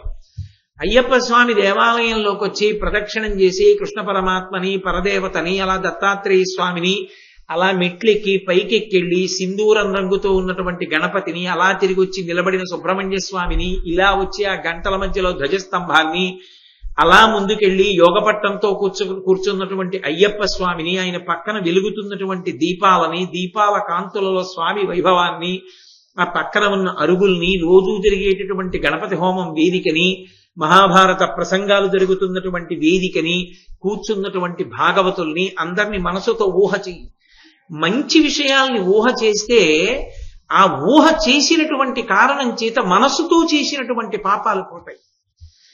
శరీరముతో చేసిన పాపములు పోగొట్టాలి, మనసుతో చేసిన పాపాలు పోగొట్టాలి, వాక్కుతో చేసిన పాపములు పోగొట్టుకోవాలి. ఇలా నువ్వు పోగొట్టుకోకుండా కొత్తవి తలకెత్తుకుంటే ఈశ్వరుడు ఏమండవు. ఎందుకురా అలా చేస్తావని ఆయన ఏమండవు. ఎందుకని బుద్ధినిచ్చి విడిచిపెట్టాడు. తండ్రి చదువుకోరా అని కాలేజీకి పంపించాడు, మానేసి వాడు సినిమాలకు వెడితే వాడు పాడైపోతే తండ్రి తప్ప? పాడైపోయిన జనుల యొక్క తప్పు కూడా అంతే. వేదం మీద విశ్వాసం లేకుండా ఈశ్వరుడికి దూరంగా జరిగిపోయి ఇష్టమొచ్చినటువంటి కర్మలన్నీ చేసేస్తే సనాతన ధర్మమునకు ఆయువు పట్టంతా ఈ పద్యమే. ఆ కర్మ పోదు, శరీరం పోతుంది. ధర్మరాజా, ఈ శరీరం పడిపోతుంది ఎప్పుడో ఒకప్పుడు. 10 ఏళ్లకో 15 ఏళ్లకో 20 ఏళ్లకో పడిపోవాలి కదా. శరీరం అన్న తర్వాత అది శాశ్వతం కాదు కదా, అది పడిపోయి తీరుతుంది. మా తాతగారు వెళ్ళిపోలా, మా తండ్రి గారు వెళ్ళిపోతారు అందరూ. కాబట్టి శరీరం వెళ్ళిపోతుంది. కానీ శరీరం ఉండగా నువ్వు చేసిన కర్మ పోదు, ఆ ఫలితం వస్తుంది. వచ్చి దానిని బట్టి ఉత్తర జన్మలు సుఖము దుఃఖము నిర్ణయింపబడతాయి. సుఖం అంటే ఇంకా పైకి ఎక్కాలా, ఇక ఎక్కడానికి అవకాశం లేకుండా జారిపోవాలా, ఇక కర్తృత్వాధికారం ఉండదు, ఇక పాపము పుణ్యము చేసే అధికారం ఉండదు. ఉండకుండా పోవడమే మిగిలిన శరీరాల్లోకి వెళ్ళిపోవడం. ఇప్పుడు ఓ పిల్లి పరిగెత్తుకుంటూ ఇలా వచ్చేసింది అనుకోండి, గబగబా లేచి బయటికి తోలేస్తారు. ఓ కుక్క వచ్చి విందామని ఇలా కూర్చుంది అనుకోండి, బయటికి పంపించేస్తారు. అదే వాడు విన్నాడా వినలేదా, అర్థం చేసుకున్నాడా అర్థం చేసుకోలేడా వదిలేయండి. ఒక మనుష్యుడు వచ్చి కూర్చున్నాడు అనుకోండి, అంగీకరిస్తారు. అది మనుష్య శరీరానికి ఉన్నటువంటి గొప్పతనం. ఈ శరీరంలోకి వచ్చి నువ్వు ఏం చేసుకున్నా అదృష్టం ఇప్పుడే, దీంతోనే చెయ్యాలి. ధర్మరాజా, పరీక్ష గదిలోకి వెళ్ళినటువంటి వాడు 1 గంటన్నరో ఎంతో పరీక్ష గదిలో ఉంటాడు, అప్పుడు రాసిందే జీవితానికి భవిష్యత్తు. అలా ఇందులోకి వచ్చినటువంటి వాడు దీనితో సత్కర్మలు చెయ్యకపోతే ఉత్తర జన్మలో పతనం అయిపోతాడు. దీంతో మంచి పనులు చేశాడు, దీంతో మంచి పనులు చేసిన వాడు ఎవరున్నాడో వాడు సద్గతులకి వెళ్ళిపోతాడు, వాడు మంచి గతులకి వెళ్ళిపోతాడు. కాబట్టి కర్మయే సుఖ దుఃఖములను నిర్ణయం చేస్తుంది. ఉత్తర జన్మలలో సుఖపడాలా దుఃఖపడాలా, మంచి జన్మలోకి వెళ్ళాలా చెడు జన్మలోకి వెళ్ళాలా, ఏ కర్తృత్వాధికారము లేనటువంటి భయంకరమైనటువంటి జన్మలలోకి వెళ్ళాలా, ఏది జరగాలి, ఈ జన్మలో నువ్వేం చేస్తున్నావు మనుష్య శరీరంతో ఇది గమనిస్తుంటాడు ఈశ్వరుడు. నువ్వు ఏం చేస్తున్నా ఇది చెయ్యనడు, ఇది చెయ్యొద్దనడు. ఏం చేస్తున్నావో మాత్రం చూస్తూ ఉంటాడు. శరీర పతనానంతరము తీర్పు చెప్తాడు. అప్పుడు ఎవడి దారి వాడిది, అప్పుడు ఎవరి కొరకు ఎవరు ఉండరు. అంతవరకు ఎందుకండి, ఆఖరి ఊపిరి దాటిపోయిందంటే చాలు, ఇక ఎవరికెవరు. ఆ శరీరం దగ్గరికి వచ్చి ఎవడు నిలబడితే కన్ను విప్పినవాడున్నాడు, ఏది పెడితే తిన్నవాడున్నాడు, ఇంత దాచింది ఏది పోతే వాడు బెంగ పెట్టుకున్నాడు, పట్టుకెళ్ళి ఏ కట్టెలలో పెట్టి కాల్చేస్తే భగ్గున కాలిపోకుండా ఉన్నాడు. ఆ ఊపిరి ఉన్నంత వరకే అల్లరి. ఆ ఊపిరి ఉన్నప్పుడు నువ్వు ఎన్నో పెంచుకుని ఎవరి కోసమో అని చెయ్యరాని అకృత్యాలు చేస్తే ఈ కర్మఫలం వెంట వచ్చేస్తుంది. శరీరంతో చేసిన కర్మ శరీరంతో పోదు, శరీరం పోతుంది కానీ ధర్మరాజా కర్మ వెంట వస్తుంది. ఇది పునర్జన్మ సిద్ధాంతం. సనాతన ధర్మంలో నా ఒళ్ళు దగ్గర పెట్టుకున్నాను, నేను ఈ మాటలు నమ్ముతున్నానని గుర్తేమిటో తెలుసా? బొట్టు పెట్టుకుంటాను. బొట్టు పెట్టుకున్నారు అంటే గుర్తు ఏంటంటే వారిని మీరు ఆదరించవచ్చు అని గుర్తు. వారు పునర్జన్మ సిద్ధాంతాన్ని అంగీకరించాడు, భగవంతుడు చెప్పిన మార్గాన్ని నమ్మాడు, మనుష్య శరీరపు యొక్క వైభవాన్ని గుర్తుపెట్టుకున్నాడు. అలా బొట్టు ఎవరు పెట్టుకుంటారో ఆజ్ఞాచక్రం ఉంటుంది, అక్కడ మనస్సు యొక్క శక్తి ఉంటుంది, పరదేవత యొక్క చిహ్నం బొట్టు. ఆ బొట్టు పెట్టుకుంటే మనసు పరిపరి విధములపై దోషభూయిష్టమైన జీవనం లేకుండా అమ్మవారు నియంత్రిస్తుంది, కాపాడుతుంది. అందుకని బొట్టు ఉంచుకుంటారు తప్పకుండా. బొట్టు ఉంచుకుంటేనే సనాతన ధర్మమును అంగీకరించినట్టు. అందుకే వేదమును ప్రమాణముగా అంగీకరించని వాళ్ళెవరూ బొట్టు పెట్టుకోరు. అందుకే మహాభారతం వినడానికి ఎంతమంది వచ్చారు అన్నదాన్ని బట్టి సనాతన ధర్మం వృద్ధిలో ఉన్నది అని నమ్మరు. మహాభారతానికి వచ్చిన వాళ్ళల్లో బొట్టు పెట్టుకున్న వాళ్ళు ఎంతమంది అన్నదాన్ని బట్టి వాళ్ళకి నిజంగా అనురక్తి ఉన్నవాడో లేడో తెలుసు. బొగ్గున కాలిపోయి దోషుడు బూడిదైపోయే శరీరంలో లలాటమునందు ఓ చిన్న బొట్టు పెట్టుకోవడానికి తన అందం ఏదో నాశనం అయిపోతుంది అనుకున్న వాడికి జీవితంలో అభ్యున్నతి ఎక్కడి నుంచి వస్తుంది రమ్మంటే. కాబట్టి నాయన ఈ శరీరం పోతుంది కానీ కర్మఫలాలు పోవు, అవి వెనకాతల వస్తాయి. దాన్ని బట్టే సుఖ దుఃఖములు ఉంటాయి. కాబట్టి ఇక్కడ అక్కడ అని అడుగుతామే, ఇక్కడ అక్కడ కూడా సుఖమో దుఃఖమో నువ్వు పట్టుకున్న దాన్ని బట్టే ఉంటుంది. నువ్వు ప్రశ్నించావు, దుర్యోధనుడు పట్టుకోలేదుగా ధర్మాన్ని, మరి సుఖంగా ఉన్నాడుగా అంటున్నావు. ఆరిపోయే దీపం చాలా ప్రకాశవంతంగా వెలుగుతుంది. మీరు ఎప్పుడైనా నీరాజనం చూడండి, నీరాజనం ఇచ్చేసి కింద పెట్టేసినప్పుడు నిధనం అయిపోయే ముందు నీరాజనం భగ్గున పైకి తేలుతుంది. అలా తేలిందంటే నిధనం అయిపోతుంది. ఎవడు తన యొక్క అధర్మాన్ని అనుభవించడానికి సిద్ధపడిపోతున్నాడో, ఇక కింద పడి ఇహ పైకి లేవడో, ఇక వాడి ప్రయాణం కిందకో, వాడు కర్పూర జ్యోతి ఆఖరణ వెలిగినట్టు ఒక వెలుగు వెలుగుతాడు. ఆ వెలుగుని శాశ్వతమని భ్రమయకు ధర్మరాజా. శాశ్వతమైన వెలుగు ధర్మం పట్టుకున్నవాడు. ఇప్పుడు కష్టపడినట్టు కనిపిస్తుంది కానీ ధర్మం సుఖాన్ని ఇస్తుంది ఇక్కడ అక్కడ కూడా. కానీ అది పట్టుకోని వాడు ఇక్కడ అక్కడ కూడా సుఖపడడం సరికదా. కీర్తివంతుడు కాలేడు, వాణ్ణి ఆదర్శంగా ఎవరు చెప్పరు. కాబట్టి ధర్మరాజా అన్న పేరు ఎందరో పెట్టుకుంటారు, ఇక్కడే ఉన్నారు. కానీ దుర్యోధన అన్న పేరు ఎవరైనా పెట్టుకుంటారా? ఎవరు పెట్టుకోరు. ఎందుచేత? ధర్మాన్ని పట్టుకోలేదు కాబట్టి వాడి పేరు పెట్టుకోలేదు. ధర్మాన్ని పట్టుకున్నాడు కనుక ఆయన పేరు పెట్టుకున్నాడు. ఈ దేశంలో ఎప్పుడైనా అగ్రస్థానం దేనిది అంటే ధర్మానిది. కాబట్టి అవి పోయేటటువంటివి కావయా. ఎవడు ధర్మాన్ని పట్టుకున్నాడో వాడు గుండెల మీద చెయ్యేసుకుని ఉండొచ్చు. ఎందుకో తెలుసా? వాళ్ళు ఇక్కడ సుఖపడతారు, పైన సుఖపడతారు. ధర్మం వదిలిన వాడు సుఖపడినట్టుంటాడు కానీ రెండిటికీ భ్రష్టం అయిపోతాడు. అది గుర్తుపెట్టుకో ధర్మరాజా. మార్కండేయుడు ఎవరు? ఎన్ని యుగాంతములో చూసినవాడు. ఇక ఆయన కన్నా సత్యం చెప్పేవాడు లేడుగా. ఎన్ని చూసినవాడు ఆయన, ఇన్ని పునర్జన్మలు చూసినవాడు. మనకంటే మన గత జన్మ తెలియదు, వచ్చే జన్మ తెలియదు. ఇన్ని తెలిసిన మార్కండేయుడు చెప్పినా నేను అమ్మనన్న వాడికి చెప్పగలిగిన వాడు లేడు. కాబట్టి విను మనుజునకి ఎవ్విధమున తన చేసిన సుకృత దుష్కృతంబులు నెరయం తనకు అనుభవింప పాలివి తనువు చెడుం కాని కర్మతతి సెడదనగా. తను చేసినటువంటి పాపము కాని తను చేసిన పుణ్యము కాని తాను అనుభవించి తీరవలసినదే. ఈ శరీరంతోనా ఇంకో శరీరంతోనా పక్కన పెట్టేశాయి. జీవుడు మాత్రం వాడే. ఈ జీవుడు ఈ శరీరంలోంచి బయటికి వెళ్ళిపోయే ముందు మూట కట్టేసుకుంటాడు. ఆ ప్రయాణ లక్షణమే, జీవుడి లక్షణమే బయట మనకుంటుంది. అందుకే చూడండి, పెట్టి సర్దుతాం. ఎక్కడికన్నా వెడుతున్నాం అంటే పెట్టె సర్దుకుంటాం. పెట్టె సర్దుతాడు, జీవుడు కూడా సర్దుతాడు. జీవుడు పెట్టి సర్దేటప్పుడు ఏం చేస్తాడో తెలుసా? ముందు ఇంద్రియముల యొక్క శక్తులను వెనక్కి తీసుకుంటాడు, లాక్కుంటాడు. కంటికి చూసే శక్తిని, చెవికి వినే శక్తిని, ముక్కుకి వాసన చూసే శక్తిని, నాలుక యొక్క రుచి శక్తిని, చర్మం యొక్క స్పర్శ శక్తిని వెనక్కి లాక్కుంటాడు. లాగి మనసులో పెడతాడు. మనసులో పెట్టి ఇప్పుడు ఈ మనసు వాసనా బలాన్ని పట్టుకుంటుంది. ఇందులో ఉన్నంత కాలం దేన్ని పట్టుకున్నాడో దాన్ని స్మరిస్తూ ఉంటుంది. ఇంకా అందుకే ఎటువైపుకి తను వెడుతున్నాడనడానికి ఎవడికి వాడికి గుర్తేది అంటే కళ ఒక్కటే. కళలో ఏం కనపడుతోందో దాన్ని బట్టి చెప్పేసేయచ్చు. దేని మీద మనసు ఉండిపోయిందో దాన్నే మనసు కళలో చూపిస్తుంది. కలలో అక్కర్లేని విషయాలు కనపడుతున్నాయంటే ఈశ్వరాభిముఖం చెయ్యాలి. కలలో కూడా భారతం కనబడుతోంది, పద్యాలు కనబడుతున్నాయి, అవే ఏవో చెప్పుకుంటున్నాడు, దాని గురించి అల్లరి పడుతున్నాడు అంటే బెంగపెట్టుకోక్కర్లేదు.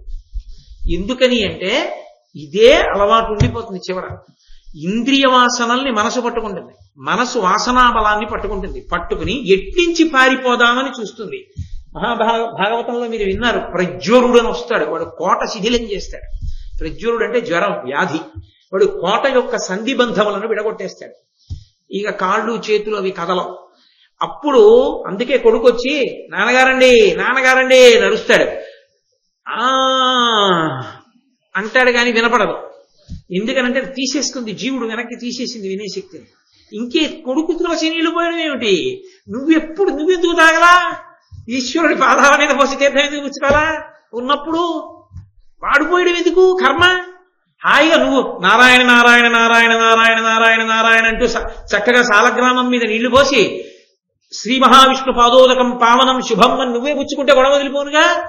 ఒంట్లో ఓపికన్నప్పుడు వదిలేశావా? 70 ఏళ్ళు 80 ఏళ్ళు కొడుకు తులసి నీళ్లు పోస్తేనేమో నరుపా ఎందుకు వచ్చి నల్లరి లాగి బారేస్తాడు జీవుడు. లాగి బయటికి వెళ్ళిపోవాలి. ఇంకెందుకు? శిథిలమైపోయింది కోట. ఇక ఊపిరి తీయట్లేదు. మనసు ఊపిరి మీద ఆధారపడుతుంది, ఆగిపోతుంది వేగం. బయటికి వెళ్ళిపోవాలి తొందరగా, అందుని వెతుక్కుంటూ ఉంటుంది. ఈశ్వరుడు అప్పుడు శాసనం చేస్తాడు.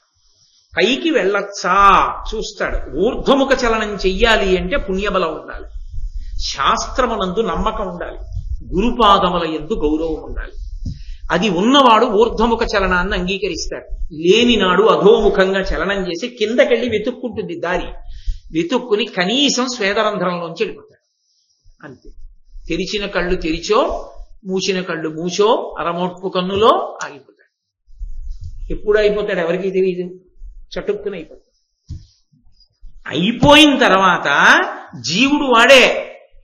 ఈ జీవుడే చేసిన పాపపుణ్యాల్ని బట్టి పోతాడు ఇంకో శరీరంలోకి, అక్కడ అనుభవిస్తాడు. ఇక్కడ ఒకరికి పెట్టింది లేదు, అక్కడ తినడానికి ఉండదు, ఆకలి బాధప్పుడు. ఒక్కనాడు ఒక్కళ్ళకి మంచినీళ్ళు ఇచ్చింది లేదు, దాహం బాధప్పుడు అనుభవిస్తాడు. కాబట్టి ధర్మరాజా, ఈ శరీరంతో చేసినవి ఇక్కడ పోతాయనుకోకు, ఈ శరీరంతో చేసినవే తర్వాతకు వస్తాయి. శరీరం పోతుంది, చేసినవి మాత్రం మూట కట్టుకుని ఎడతాడు. అందుకే మహానుభావుడు కంచికామకోటి పీఠాధిపత్యం వహించిన మహాపురుషులు పరమాచార్య సభలకెడితే ఒక్క విషయం అడిగేవారు, మీకు అది ఇస్తాం ఇది ఇస్తామంటే నాకు వద్దు, కాషాయం కట్టుకున్నా నాకెందుకు, ఇస్తానన్నారుగా నేను అడుగుతాను ఇస్తారా అని అడిగేవారు. ఏమిమ్మంటారు చెప్పండి? ప్రతిరోజు మీకున్నటువంటి 24 గంటల్లో 2 నిమిషాల సమయాన్ని నాకు ఇచ్చేస్తారా? ఇచ్చేస్తున్నాం. 2 నిమిషాలు నాకు ఇచ్చారు, ఏ 2 నిమిషాలైనా పర్వాలేదు, ఆ 2 నిమిషాలు మీవి కావు, కాబట్టి రోజు 2 నిమిషాలు శ్రీరామనామని చెప్పండి అనేవారు. ఉద్ధరించడానికి కనీసం ఆయనకి ఇచ్చే మాట తప్పుతామనైనా నామని చెప్పి ఉద్ధరణ పొందుతాడు. కాబట్టి ధర్మరాజా, చేసిన కర్మ పోతుందని అనుకోవద్దు, కర్మయే పునర్జన్మని నిర్ణయిస్తుంది. ఒకప్పుడు పరమాచార్య స్వామి గారు సంచారంలో ఉన్నారు. సనాతన ధర్మమునకు చెందని ఒక వ్యక్తి, పునర్జన్మ సిద్ధాంతాన్ని అంగీకరించిన ఆవిడ పరమాచార్య స్వామి వారి దగ్గరికి వచ్చి, ఈ జన్మలో చేసుకున్న పాపపుణ్యములను బట్టి ఉత్తర జన్మ ఉంటుందని మీరు ఎలా చెప్తారని అడిగింది. ఆయన నవ్వి అన్నారు, ఈ పక్కనే ప్రసూతి హాస్పిటల్ ఒకటి ఉంది, అందులోకి వెళ్ళి ఎన్ని గదులున్నాయి, ఎంతమంది చేరారు, తల్లిదండ్రులు ఎవరు, ఎంతమంది పుట్టారు రాసుకుని రేపు రా అన్నారు. ఆవిడ వెళ్ళి రాసుకొచ్చింది. ఏం రాశావు అన్నారు. మొట్టమొదట ఉన్న 5 ఏసీ రూమ్స్. ఆ ఏసీ రూమ్స్ లో ఉన్న వాళ్ళు మొట్టమొదట ఆయన కలెక్టర్ గారు, 2 ఆయన ఎస్పీ గారు, 3 ఆయన జాయింట్ కలెక్టర్ గారు, 4 ఆయన పెద్ద ఐశ్వర్యవంతుడు వ్యాపారస్తుడు, 5 ఆయన జన్మతః ఐశ్వర్యవంతుడు. వీళ్ళకి బిడ్డలు పుట్టారు, 5 ఏసీ రూమ్స్ లో ఉన్నారు. ఇంకొక 5 మామూలు గదులు, రోహిణీ కార్తె అయినా కరెంట్ ఉంటే ఫ్యాన్ మీద నమ్మకం ఉన్న గదులు. ఆ గదుల్లో ఏదో పాపం ఎల్డీసీలు వాళ్ళు వాళ్ళ గదుల్లో, ఆ గదుల్లో వాళ్ళు పుట్టారు. ఒక ఆవిడికి ప్రసవం అయిపోయింది, పచ్చం తినడానికి కూడా లేదు, అందుకని ఆ పక్కనే తెరకట్టి బల్ల మీద పడుకోబెట్టి పురుడు పోశారు. వీళ్ళకు పుట్టారు పిల్లలు, అయితే ఏమిటంటారన్నారు. పరమాచార్య స్వామి గారు నవ్వి, నువ్వే చెప్పావు అన్నారు. ఆవిడ వెంటనే లేచి ఆయన కాళ్ల మీద పడిపోయింది. చేసుకున్నది ఉన్నది కాబట్టే కలెక్టర్ గారికి కొడుకుగా పుట్టాడు, చేసుకున్నది ఉన్నది కాబట్టే ఎస్పీ గారికి కొడుకుగా పుట్టాడు. చేసుకున్నది లేదు కాబట్టే పాపం ఆ పిచ్చి తల్లికి పాలివ్వడానికి పచ్చం తినడానికి కూడా లేని దరిద్రురాలికి కొడుకుగా పుట్టాడు. ఎవడు చేసుకున్నది ఏదో అర్థమైందా పునర్జన్మలో? మహాప్రభో అర్థమైందని ఆవిడ కాళ్ళ మీద పడిపోయింది. కాబట్టి కర్మ వెంట రాదు అనుకోవడం పొరపాటు. ఏది చేశావో అది నీ వెంట వస్తుంది, వచ్చి తీరుతుంది. అసలు అది లేని వాడు ఎవడిష్టం వచ్చినట్లు వాడు ఉంటాడండి. అసలు అది లేదనుకోండి, ఇంకా శాసనం ఏమిటి? ఎవడిని ఎవడ ఆపగలడు నాకు చెప్పండి? ఆపలేరు. ఈశ్వరుడు సృష్టి అయోమయంతో చెయ్యడు. వేదాన్ని ఇచ్చినప్పుడు ధర్మాన్ని ఆయన పెట్టకుండా వదిలిపెట్టేస్తే బలమున్నవాడు బలహీనుడిని కొట్టేయడండి. కొట్టేస్తాడు, అయిపోతుంది అంతే. ఇంకా ధర్మం అన్నది లేకపోతే, శిక్ష అన్నది ఈశ్వర వ్యవస్థలోనే లేకపోతే అది అయోమయం కాదు. పునర్జన్మయందు కర్మ సిద్ధాంతం లేకపోతే ఎవడికెవడు భయపడతాడు? ఎందుకు భయపడతాడు? దానికి అసలు ఆలోచన లేదు. ఇంకంటే ఈశ్వరుని యొక్క వ్యవస్థ యందు ఒక అయోమయత్వం ఉంది అని చెప్పడానికి కారణం అవుతుంది. దాన్ని నిర్మూలించి మాట్లాడుతున్నాడు మార్కండేయుడు. ఇది ప్రాణం సనాతన ధర్మానికి. ధర్మరాజా అంటే బెంగ పెట్టుకోకు, నువ్వు చేసిన ధర్మం నిన్ను కాపాడుతుంది. అదే మహాభారతానికి తీర్పు. అయిపోయిందా? ఎలా బతికాడు అన్నది కాదు, ఎంత భయపడుతూ బతికాడు. 13 ఏళ్ళు ఉన్నాడు దుర్యోధనుడు. 13 ఏళ్ళు బెంగే.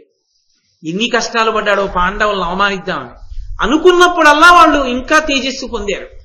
వార్తలు వస్తూనే ఉన్నాయి. అర్జునుడికి పాశుపతాస్త్రం వచ్చేసింది, శివదర్శనం అయిపోయింది, ఇంద్రుడి దగ్గరికి వెళ్ళిపోయాడు, భీమసేనుడు కొండచెలవ నుంచి బయటపడిపోయాడు, ధర్మరాజు గారి తీర్థయాత్రలు అన్నీ చేసేశాడు. తను ఏం తింటున్నాడు? ఏం తింటే అరుగుతోంది, ఏం పడుకుంటే కునుకు పడుతోంది. వాళ్ళు ఏం చేస్తున్నారు? ఎంత సంతోషంగా ఉన్నారు? ఎక్కడున్నారు? ఎంతమంది మహాత్ముల దర్శనాలు పొందుతున్నారు? నువ్వు పట్టుకున్న ధర్మానికి సుఖమేమిటో కంటికి కనపట్టాలా? వాడు పట్టుకున్న అధర్మానికి ఫలితం ఏమిటో నీ కంటికి కనపట్టాలా? ఎవడు పట్టుకున్న ధర్మం వాడిని కాపాడుతుంది అనడానికి ఇంతకన్నా తార్కాణం ఏం కావాలి? నీకు ఎప్పుడూ ఎడవడానికి ఏదో కారణం ఉండే ఉంటుంది. ఎందుకంటే నీ ఇంట్లో త్రాచుపం ఉంది, అధర్మంతో సంపాదించింది ఉంది. నిన్ను సంతోషంగా ఎందుకు ఉండనిస్తుంది? ఏదో కారణం నీ మనసుని కుందేట్టు చేస్తూనే ఉంటుంది. నీకు బెంగే, నిరంతరం ఆ విషయంలో నీకు బెంగే. కొంతమంది బయటపడచ్చు, కొంతమంది బయటపడకపోవచ్చు. ఎవరి అంతరాత్మకి వాళ్ళు సాక్షి. కాబట్టి ఆయన అన్నాడు, కాబట్టి కర్మ పోతుందని అనుకోవద్దు. ఆ వెలుగు శాశ్వతమైనది కాదు ధర్మరాజా.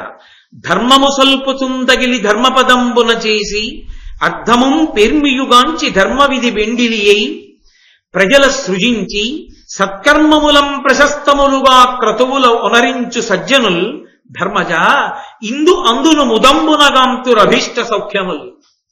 ధర్మరాజా, ఒక మనిషి ఎలా బతకాలో చెప్తున్నాను చూడు. ధర్మము సల్పుచుం తగిలి ధర్మపదంబున చేసి, ధర్మాన్ని పెద్దల దగ్గర తెలుసుకుని ధర్మాన్ని పట్టుకుని ధర్మపదంలో ప్రయాణం చేస్తూ, అర్థము పేర్మియుగాంచి ధర్మ విధి, అర్థాన్ని డబ్బుని సంపాదించేటప్పుడు ధర్మంతో ముడిపడలేదు అన్న దాని మీద విర్రెక్కిపోకుండా వదిలి అవతల బారేసి, అది తెలియదు, చాలా మెత్తగా ఉంది, చాలా బాగుంది, పొడవుగా ఉంది అని పావుని జోలిలో పెట్టుకోవడం ఎలాంటిదో ధర్మంతో తెగిపోయిన అర్థాన్ని తెచ్చుకోవడం అంత ప్రమాదకరం. అది ఇప్పుడు కాదు, ఉత్తర జన్మలన్నిటినీ నాశనం చేసేస్తుంది.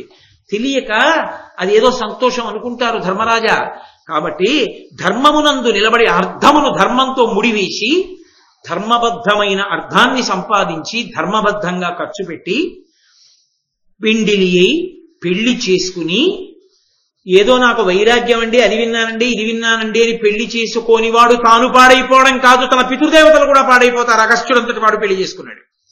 కాబట్టి పెళ్లి చేసుకు తీరి ప్రజలను సృజించి బిడ్డల్ని కని పితృరుణం తీర్చుకుని సత్కర్మములం ప్రశస్తములుగా క్రతువుల్ ఒనరించి సజ్జనులైనటువంటి వాళ్ళు తమకి ధార్మికంగా వచ్చిన దానితో సంతోషంగా కాలం గడుపుతూ, విశ్వనాథ సత్యనారాయణ గారి 1000 పడగల్లో ఓ మరచెంబు కోసం దంపతులు ఇద్దరూ మాట్లాడుకుని మురిసిపోయినట్టు చక్కగా ఉన్నదాంతో పరమ సంతోషంగా జీవనం చేస్తూ ఆనందంగా గడిపేస్తూ జీవనాన్ని క్రతువుల్ ఒనరించు సజ్జనుల్ ఎప్పుడు ఈశ్వరుణ్ణి నమ్ముకుని హాయిగా ఓ దేవాలయానికి వెళ్ళడం, ఓ ప్రదక్షిణం చేసుకోవడం, ఓ నదిలో స్నానం చేయడం, యజ్ఞయాగాది క్రతువులు చేయడం, తను క్రతువులు జరుగుతున్న చోటికి వెళ్ళడం, చక్కగా ప్రదక్షిణం చేయడం, ఓ నమస్కారం చేయడం, భగవంతుని యందు భక్తితో ఉండడం నేర్చుకున్నవాడు ధర్మజ. ఇందునందును ఉదంబునుగంతురభీష్ట సౌఖ్యముల్. ఇక్కడ పైన కూడా వాళ్ళ యొక్క సౌఖ్యానికి ఏమీ ఇబ్బంది రాదు. పరమేశ్వరుడు వాళ్ళని రక్ష చేస్తాడు. మీరు ఒక్క విషయం కొంచెం జాగ్రత్తగా ఆలోచించండి.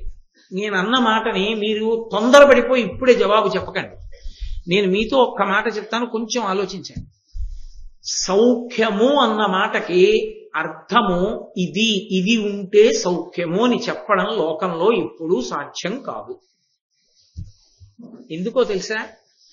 ఒకటి ఉన్నవాడు అనుకుంటాడు ఇది ఉంది కాబట్టి సౌఖ్యంగా ఉన్నాను అనుకుంటాడు, కానీ తప్పది. సౌఖ్యము మనోభిప్రాయం, మనసుకి చెందినది. నీకు ఉన్నదానితో సౌఖ్యంగా ఉండడం నీకు అలవాటైపోతే నీకన్నా సుఖంగా ఉన్నవాడు లేడు. ఒకప్పుడు నాతో స్నేహితుడు అన్నాడు, చాలా పెద్ద ఐశ్వర్యవంతుడయ్యాడు, చాలా గొప్ప డిపార్ట్మెంట్లోకి ప్రవేశించాడు, చాలా పెద్ద ఆఫీసర్ అయ్యాడు, మంచి ఇల్లంతా ఏసీ, మంచి కళాత్మకంగా కట్టుకున్నాడు. నేను ఏదో మాట్లాడుతూ మేమిద్దరం కలిసి చదువుకున్న రోజులు ప్రస్తావన చేస్తే నాతో అన్నాడు, ఏమైనా చెప్పరా కోటేశ్వరరావు,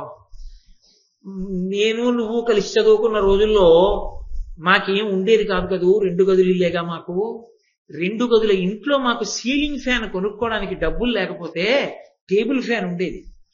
ఆ టేబుల్ ఫ్యాన్ దగ్గర ఎవరు పడుకోవాలి అంటే ఎవరో ఒకళ్ళకే పెట్టుకుంటే ఇబ్బంది అని తలలు ఇలా మా అక్క తలపెడితే నేను ఇలా తలపెట్టి, మా తమ్ముడు ఇలా తలపెడితే మా అన్నయ్య ఇలా తలపెట్టి, అందరం తలకాయలన్నీ ఒక వరుస క్రమంలో పెట్టి ఆ తలలకి మధ్యలోకి వచ్చేట్టుగా టేబుల్ ఫ్యాన్ పెట్టుకుని ఆసిలేషన్ పెట్టకుండా అట్టే పెడితే అందరి ముఖాల మించి గాలి తగులుతుంటే అందరి తలలు ఇలా, నేను నా వెనక నా తమ్ముడు మా అక్క చెల్లి అలా పడుకున్నాం కదా. అందరం అక్కడే ఉన్నాం కాబట్టి రాత్రి 10:30 వరకు ఏదో మాట్లాడుకుంటూ నవ్వుకుంటుంటే పడుకుని అమ్మ వచ్చి బుద్ధుందా లేదా 10 పడుకోలే అంటే అప్పుడు గప్చిప్గా పడుకున్న రోజుల్లో పొందినటువంటి ఆ ఆనందం ముందు ఈ ఏసీల్లో లేదురా. ఇప్పుడు అది బరువు అనిపించింది. ఇప్పుడు దీని ముందు దాని ముందు ఇది ఏమీ కాదనిపిస్తుంది. యథార్థం ఎన్ని ఉన్నా ఏమి సౌఖ్యం, ఏమిటో పొరుగే ఏమిటో వెంపర్లాటే, అర్థం ఏముంది? ఏమీ అక్కర్లేదు. ఓ రూపాయి పావల రబ్బర్ బంతి ఒక్కటి ఉంటే చేతిలో 3 గంటల పాటు పరిగెత్తుతూ 7 పెంకు ముక్కలు పేర్చుకుని వాటిని కొట్టుకుంటూ అవుట్ అంటూ నాట్ అవుట్ అంటూ పరిగెడుతూ వాణ్ణి తప్పుకోమని వీడిని తప్పుకోమని మురిసిపోతూ మేము గెలిచామని మేము ఓడిపోయామని ఒళ్ళంతా చెమట పట్టేసి నూతి దగ్గరికి వెళ్ళి ఆ నీళ్లన్నీ ఎత్తి మీద పోసేసుకుని శోభరంగా ఒళ్ళు తుడిచేసుకుని ఇంట్లోకి వెళ్ళిపోతే అమ్మ ఆ పౌడర్ చేతిలో వేసుకుని ఒళ్ళంతా పేత వేస్తుందని అమ్మ చేతుల్లోనూ సంకల్లోనూ ఆ పౌడర్ రాసేసి అమ్మ అన్నం పెట్టే మజ్జిగ అన్నంలోకి వచ్చేటప్పటికే కళ్ళు పడిపోతుంటే వెళ్ళి పడుకుని హాయిగా నిద్రపోయినటువంటి సౌఖ్యం ముందు ఏ ఉద్యోగం ఎన్ని లక్షలు సంపాదిస్తూ ఉంది. కాబట్టి సౌఖ్యం అనేటటువంటిది మనసులో ఉన్నదే తప్ప సౌఖ్యం అనేది వస్తువుల నుండి ఉద్భుతమయ్యేది కాదు. అందుకు ఆయన అంటున్నాడు, సౌఖ్యము ఈశ్వరుడు ఇచ్చాడు అంటే నన్ను ఏం చేస్తాడు అని అడగకూడదు. నేను బిల్ క్లింటన్ అవుతానా అండి, నేను అమెరికా అధ్యక్షుడిని అవుతానా అండి, భారతదేశానికి ప్రధానమంత్రిని అవుతానా అండి కాదు. నువ్వు తృప్తితో ఉంటావు. తృప్తిని మించిన ఐశ్వర్యం లేదు. తృప్తి లేక వెంపర్లాడుతున్నవాడు దరిద్రుడు. దరిద్రుడు అంటే ఎవరో తెలుసా? ఆకలేసి అన్నం తినలేనివాడు, అన్నం ఉన్నా ఆకలేస్తే తినడానికి సమయం లేనివాడు, ఇద్దరు దరిద్రుడు కాదా? ఆకలేస్తోంది, అన్నం తిందామంటే లేదు, దరిద్రుడు. ఆకలేస్తోంది, భార్య ఏమంటే అన్నీ వండానంది అంది, వ్యాపారంలో ఇంకో 10,000 కలిసి వస్తాయి, ఫోన్ వచ్చింది పరిగెడతాడు కాబట్టి తినడం. గబగబా వెళ్ళి మనవాడు తింటుంటే ఏది కొత్త అవకాయ ముద్దోడు పెట్టరా గబగబా అని చెప్పి నోట్లో నవిలేసి రాత్రి తింటాలని పోతాడు. ఇప్పుడు తినలేదు, రాత్రి తింటామో నమ్మకమా? అప్పుడు వచ్చి ఇవాళ మధ్యాహ్నం అంతా ఎండలో తిరిగి వేడి చేసి కడుపులో గుడగొడలాడుతోంది, వచ్చేసారి తింటానులే అంటాడు. వీడు దరిద్రుడే, వాడు దరిద్రుడే. ఎవడు సౌఖ్యవంతుడు? ఎవడు హాయిగా ఉన్నదాంతో తృప్తి చెంది మధ్యాహ్నం 1 గంట ఇంటికి వచ్చి కడుపు నిండా తినో 1/2 గంట పడుకుని లేచి వెళ్ళిపోయాడో వాడే అదృష్టవంతుడు. అసలు వాడికే వంటబట్టి పరిగెత్తి నువ్వేం సంపాదించుకున్నావు? దరిద్రుడు అయ్యావు. నిలబడి వాడేం చేశాడు? సుఖంగా బతికాడు. కాబట్టి సౌఖ్యం సంపత్తిలో లేదు, సౌఖ్యం మనసులో ఉంది. విశ్వనాథ వారి 1000 పడగలు జరిగితే సౌఖ్యం అంటే ఏమిటో అర్థమవుతుంది. మహానుభావుడు సహస్రశీర్షా పురుష, ఆ 1000 పడగలు సహస్ర ఫండ్ అని నరసింహారావు దాన్ని అనువాదం చేశాడు. అసలు అది చదివి తీరాలి. భారతీయ సంప్రదాయమునందు దాంపత్యం, దాని వైభవం అంటే ఏమిటో చూడాలంటే విశ్వనాథ వారి 1000 పడగలు చదివి తీరాలి. కాబట్టి సౌఖ్యాన్ని పొందుతాడయా, ధర్మాన్ని పట్టుకోవాలి తప్ప వాడికి భయం ఉండదు. ధర్మాన్ని విడిచిపెట్టేస్తే ఎన్నొస్తున్నా కడుపులో బెంగగానే ఉంటుంది. కాబట్టి ధర్మరాజా, చేసిన కర్మ ఏమవుతుంది అని అడక్కో. చేసిన కర్మ ఇక్కడా సుఖపెడుతుంది, అక్కడా సుఖపెడుతుంది. నన్నయ్య గారు బాగా నడిపించారు. ఎర్రాప్రగడ గారు మొదట్లోనే ఆపారు మార్కండేయ మహర్షిని తీసుకొచ్చి. వెళ్ళటం లేదు, 4 పద్యాలు అవలా. ఎంత అయిందన్నది కాదు, నేను ఆర్తితో ఎంత చెప్పగలిగానన్నది ప్రధానం. ఏదో ఇన్ని పేజీలు సిలబస్ అదేమన్నా అవ్వకపోతే నష్టమే ఉంది. తుమ్ముకోవడం నువ్వే శ్రీరామ అనుకోవడం, నువ్వే శ్రీరామరక్ష అనుకోవడం అనుకోకండి, అలా అనుకుంటూ ఉంటారు. కాబట్టి నీవు చేసిన కర్మ ఎక్కడికో పోతుందని నువ్వు అనుకోకు ధర్మరాజా. చేసిన కర్మలే, అందులో ఉండేటటువంటి పాపపుణ్యములే మనిషిని కాపాడతాయి. అయితే మీరు ఒక్క విషయాన్ని బాగా గుర్తుపెట్టుకోండి. పాపము చెయ్యకుండా ఉండడానికి, పుణ్యము చెయ్యడానికి అవకాశం మనసు కల్పించడానికి 2 మార్గాలు ఉంటాయి. 3వ మార్గం ఉండదు. అంటే మనిషికి చాలా దగ్గరగా వచ్చి నిలబడే మార్గాలు 2. అయితే మొదటి దాన్ని ఒప్పుకోవడానికి ఓ ధైర్యం ఒకటి ఉండాలి. అది ఉన్నవాడే దాన్ని ఆలోచించగలడు. ఏరా ఇది వెళ్ళిపోతుందా వెళ్ళిపోదా, నిజం చెప్పేయి. ఫోన్లే ఇప్పుడు కాదు 20 ఏళ్ల తర్వాత అనుకో, వెళ్తుందా? వెళుతుంది. వెళ్ళిన తరువాత ఎవరో ఒకళ్ళకి జవాబు చెప్పాలా ఏం చేశామని అడిగితే? అంటే ఇది 2012, 2022, 2032, 2033 సంవత్సరానికి ఒక కొత్త శరీరంలోకి ఎడతాం. 2033లో పొందేటటువంటి కొత్త శరీరం ఎలా ఉండాలని అనుకుంటున్నావు? అంటే ఓ ప్రణాళిక ఇస్తుంది కదా. మంచి ఐశ్వర్యం ఉండాలి, మంచి మనసు ఉండాలి, 10 మందిని సంతోషపెట్టాలి, మంచి భార్య ఉండాలి. ఏం చేశావని ఇస్తుందిరా? ఇస్తారా? అయితే ఏం చేయమంటావు? పోనో పని చేయి, ఇవాళ నుంచి ఒక రోజులో రోజుకి 1 రూపాయి నేను దానం చేస్తాను, లేదా ఎవరితోనైనా కాసేపు మంచిగా మాట్లాడతాను. ఇవాళ నుంచి నేను ఒక సాధన చేస్తా. ఆ మనిషి వెనక ఏకవచన ప్రయోగం చెయ్యను, బహువచన ప్రయోగమే చేస్తా. ఎవరినైనా గౌరవంగా ఆయన అనే మాట్లాడతా, వాడు అనను. ఇక నుంచి అను ఏదో ఒక నిర్ణయం చేసుకుని ఇవాల్టి రోజు రాత్రి పడుకున్నప్పుడు కనీసం నేను ఒక్క మంచి పని చేశానన్న తృప్తితో పడుకుని, పర్వాలేదు ఆయుర్దాయంలో కొంత నేను సంపాదించుకుంటున్నాను, బయట పాస్బుక్ లోకి లోపల జీవుడి పాస్బుక్ లోకి కూడా పడుతున్నాయి అన్న తృప్తి ఉంటే ఉత్తరజన పుణ్యం మీద అనురక్తి ఉంటుంది కాదు. ఇది వెడుతుందంటే ఇది వెళ్ళి తీరుతుంది అంటే ఓ నమ్మకం చేసుకోవాలి కదరా. మరి లేకపోతే ఎక్కడి నుంచి వస్తుంది? ఇది ఉంటే కదా చేయడం. ఇది పడిపోతే మళ్ళీ చేయడం ఎలా? చెప్పేవాడు ఎవడు దొరుకుతాడు? చేయడానికి అవకాశం ఏది? ఓ కుక్కను 11 రూపాయలు దానం చేయమంటే చేస్తుందా? అక్షయ తృతీయ జలభాండం దానం చేయంటే కుక్క చేస్తుందా? చేస్తే పుచ్చుకుంటారా? మనిషే కదా చెయ్యాలి. ఒరే ఓ నీటి కుండ కూడా ఇవ్వకపోతే మన బతుకు ఏమైపోతుందిరా? ఇద్దాం, తెగిద్దాం 11 రూపాయలు ఇవ్వాలా అనైనా తెగించాలి కదా ఎప్పుడప్పుడు.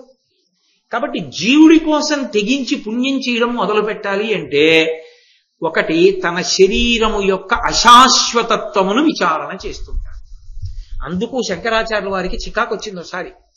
అరే అసలు నేను ఉండిపోతానన్నట్టు ప్రవర్తిస్తారేట్రా ప్రతివాడు. నళినీదలగత జలమతి తరళం తత్వజీవితమతి జయ చపలం విద్ధిర్వ్యాధ్యభిమానగ్రస్తం లోకం శోకచ హంత సమస్తం అన్నారు. చెయ్యి, ఏం లోకం రా ఇది, చచ్చిపోయింది నా దృష్టిలో. ఇందువల్ల నళినీదలగత జలమతి తరళం, తామరాకు మీద నీటి బొత్తంత చెంచల నీ శరీరం. మొన్న రాత్రి ఉపన్యాసానికి వచ్చిన వాడు నిన్న తెల్లవారు కట్టలేడు. కాబట్టి నళినీదలగత జలమతి తరళం తత్వజీవితం అతిశయ చపలం, జీవితం అంత చపలం. విద్ధిర్వ్యాధ్యభిమానగ్రస్తం, ఈ లోపల చెయ్యవలసింది వదిలిపెట్టేస్తున్నాడా? ఇంకా ఎవరో మావాళ్ళు దాని మీద తాపత్రయపడిపోతున్నాడు, ఒంట్లో ఏదో బాగోలేదు దానికోసం ఏదో బాధపడిపోతున్నాడా? తప్ప అసలు బాధపడవలసిన దాని గురించి బాధపడలేదురా. వచ్చే జన్మ ఉందని ఆలోచించిన ఎవడు? కాబట్టి విద్ధిర్వ్యాధ్యభిమానగ్రస్తం లోకం శోకచ హంత సమస్తం, ఈ లోకం శోకంతో హతమైపోయింది, చచ్చిపోయింది అన్నారు శంకరాచార్యులు. అని మళ్ళీ ఆయనే నేనే కోప్పడితే ఎలా అని కాతే కాంత కస్తే పుత్ర సంసారోయమతీవ విచిత్ర కస్యత్వం కక్కుతయాయాత తత్వం చింతియ తదీయ భ్రాత. ఒక్క ప్రశ్నేస్తాను చెప్పు, మీ ఆవిడెవరు? మా ఆవిడ నాకు తెలియపోవడం ఏంటండి, బలన మా అత్తగారు మామగారు అమ్మాయి. మీ అత్తగారి కడుపులోకి రాకముందు ఏమో నాకేం తెలుసు. మీ పిల్లలు పోని మా పిల్లలు అంటున్నావుగా, మా ఆవిడ కడుపులోంచి వచ్చారు. మీ ఆవిడ కడుపులోకి రాకముందు, మా ఆవిడ కడుపులోకి రాకముందు ఏమో నాకు తెలియదు. ఫోన్లే వాళ్ళ గురించి తెలియదు. కశ్యత్వం, నువ్వెవరు? ఎక్కడి నుంచి వచ్చావు? మా అమ్మ కడుపులోకి వచ్చానంటే ఎక్కడి నుంచో కడుపులోకి వచ్చానా? గుళ్ళోకి వచ్చానంటే గుళ్ళోకి ఎక్కడి నుంచో వచ్చానా? మా అమ్మ కడుపులోంచి వచ్చానంటే మా అమ్మ కడుపులోకి ఎక్కడి నుంచో వచ్చానా? అక్కడికి మళ్ళీ వెళ్ళాలా వద్దా? నిరాహార నివిష్ట పంధుల క్రియం సంసార సంచారుల్ ఒత్తురు కూడి విత్తురు సదా సంగంబులేదొక్కచో. వస్తారు వెళ్ళిపోతారు. ఏదో మంచినీటి కేంద్రం దగ్గరికి వచ్చి ఆ చలివేంద్రం దగ్గర నీళ్లు దాకా అడిపోయేవాడు అడిపోతాడు, ఇటుపోయేవాడు ఇటుపోతాడు. కాబట్టి ఎచ్చట నుండి వచ్చే నచ్చటికి పోవుట నైజము ప్రాణికోటికి. ఎక్కడి నుంచి వచ్చాడో అక్కడికి పోవద్దు, పోతారయ్యా దానికి బెంగ పెట్టుకుంటామే అంటారు భాగవతంలో. అలా మరి నువ్వు ఎక్కడి నుంచి వచ్చావో నీకు తెలియదే, రావడం తెలియని వాడివి వెళ్ళిన తర్వాత ఏమవుతుందోనైనా ఇప్పుడు తెలుసుకోకపోతే నీ జీవితం ఎలా మారుతుంది? కాబట్టి ఒకటి, దీని తర్వాత అన్నప్పుడైనా మంచి పనులు చేయడానికి పుణ్యం మీద అనురక్తి కలుగుతుంది. రెండు, ఈశ్వరుడు అన్నవాడు ఒకడు ఉన్నాడా అంటే యథార్థంగా అంగీకరించారనుకోండి, ఉన్నాడు. ఎక్కడున్నాడు? మా ఇంటి పూజా మందిరంలో ఉన్నాడు. కనీసం రోజు వెడతావా పూజా మందిరంలోకి? ఆయన దగ్గరికి వెళ్ళి నువ్వు నిలబడడానికి నీకు యోగ్యత ఉండాలా? లోపలికి పూజా మందిరంలోకి తలుపు తీసుకుని ఇలా నమస్కారం చేసి కుడికాలు లోపల పెట్టి వెడుతూ ఉంటే ధైర్యంగా సంతోషంగా నేను అర్హతతోనే వస్తున్నాను స్వామి మీ దగ్గర కూర్చుని మిమ్మల్ని అర్చన చేయడానికి అని వెళ్ళగలగాల?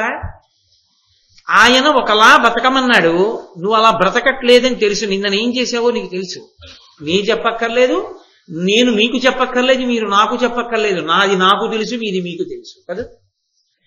కానీ ఈశ్వరుడికి నేను చేసింది మీరు చేసింది తెలుసు. నేను ఇవాళంతా ఏం చేశానో రేపు పొద్దున్న నేను పూజా మందిరంలోకి వెళ్ళినప్పుడు ఈశ్వరుడికి తెలియదు. నేను పంచి ఒకటి అందంగా గోచి పోసి కట్టేసి కుర్చీళ్ళు ఎట్టేసి ఓ ఉత్తరీయం వేసుకుని విభూతి ఎట్టి బొట్టెట్టేసి లోపలికి వెళ్ళిపోయి పాదయోహ పాద్యం సమర్పయామి అన్నాను అనుకోండి, కాళ్ళు తీసేయడు, చెయ్యి నీ చేతితో నీళ్లు పోయి కాళ్ళ మీద అంటాడు. ఏమి స్వామి ఏం చేశావు నిన్నంతా చేతులతో? నాకు తెలియదు అనుకుంటున్నావా? నే చెప్పినట్టు బతకవు, నాకు పూజ ఎందుకురా? నా అనుగ్రహం నీకుంటుందా? నా అనుగ్రహం ఉంటే నీకు మనశ్శాంతి ఉంటుంది. నా అనుగ్రహం లేదు కాబట్టి నీకు మనశ్శాంతి లేదు. నువ్వు ఉంటుందనుకుని ఏవో తెచ్చుకుంటున్నావు అధర్మంతో. కాబట్టి అవి నమ్ముతాయని అలాగే బతుకు. వద్దు నా దగ్గరికి రాకంటాడు. అసహ్యించుకుని పక్కకి తిప్పుకుంటాడు. చూడండి ముభావంతో ఉంటారు. ఏమైనా పలకరించారనుకోండి అంతే, ఏం వివరణ చేయరు. అంటే అసహ్యం అన్నమాట, విసుగు. ఈశ్వరుడు పూజా మందిరంలో కూడా అలాగే ఉంటాడు.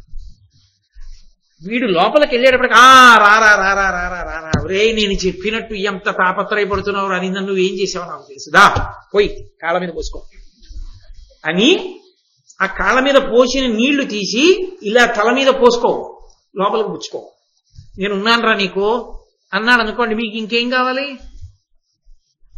అలా అనిపించుకోవడానికి నాకు అర్హత ఉండాలి. ఉన్నాడు పూజా మందిరంలో అని నమ్మితే ఒకరోజు తప్పు చేస్తారు, కొంచెం సిగ్గుగా ఉంటుంది. లోపలికి వెళ్ళగానే తలుపేసి మిగిలిన వాళ్ళు చూడకపోయినా ఈశ్వర నిజమే నిన్న నేను ఈ తప్పు చేశానండి, ఏమనుకోవద్దు, బలహీన పడిపోయాను, నేను అలా చేయకుండా నన్ను కాపాడండి, చంపలు వేసుకున్నావు. అలా ఎన్నాళ్ళు వేసుకుంటావు? ఒకసారి 2 సార్లు 3 సార్లు 10 సార్లు 15 సార్లు నీ కొడుకునే నువ్వేమంటావు? ఎరా బుద్ధి లేదా? ఇన్ని మాటలు అంటే అన్ని మాటలు చంపలేసుకుంటావు, నాన్నగారండి సరిగా ఉంటానంటావు అంటావే. మరి నువ్వు ఈశ్వరుడి దగ్గర ఇలా ఎన్నాళ్ళు చెప్తావురా? అలా చంపలేసుకోకుండా ఉండేటట్టుగా 1 వారం రోజులు పూజా మందిరంలోకి, ఒక 7 రోజులు, ఈ ఆదివారం నుంచి శనివారం వరకు పూజా మందిరంలో చంపలేసుకునే పని చేయదు అని ప్రారంభం చేయగలవా? పుణ్యం వైపుగా పెడతావు. 1 ఈశ్వరుడు ఉన్నాడన్న నమ్మకం, 2 ఈ శరీరము శాశ్వతము కాదన్న విశ్వాసం. ఈ రెండిటిలో ఏదో ఒకటి ఉంటేనే మంచి వైపుకి ఎడతాడు. ఈ 2 లేని నాడు కృతకం. అది గాలిపడకకి మా చిన్నతనంలో తోక అంటించవలసి వస్తే ఇంట్లో జిగురు అడిగితే అస్తమానం తోకలు అంటించడానికి ఇవ్వమనేవారు. అంటే ఏం చేసేవాళ్ళం అంటే ఇంట్లో అమ్మ చూడకుండా ఆ అంట్లు తీసుకొచ్చి పడేసిన దగ్గరికి వెళ్ళి కొద్దిగా నీళ్లలో తేలుతున్న మెతుకులు తీసి ఆ జిగురి అంటించేవాళ్ళం. ఆ గాలిపడ కొంచెం పైకి వెళ్ళేప్పటికీ ఆ తోక ఊడిపోయింది. ఎందుకంటే బాగా నానిపోయిన మెతుకులు అవి అంటుకుని సరిగ్గా తోక ఊడిపోయింది బరువుకి. అలా అసలు ఏదో ఒక విధానం ద్వారా పట్టుకొనిది గాలిపటానికి అంటించిన ఉమ్ముతడి తోక. అది ఊడిపడిపోదు. అది పూనికతో ఎందుకు నించుంటుంది? అది నించోదు, ఈశ్వరుడి వైపుకి అభిముఖ్యాన్ని పొందదు. పొందనప్పుడు ఎలా ఉత్తర జన్మల్లో మంచిని పొందుతాడు? కర్మ పోదుగా, వెంట వచ్చేస్తోందిగా.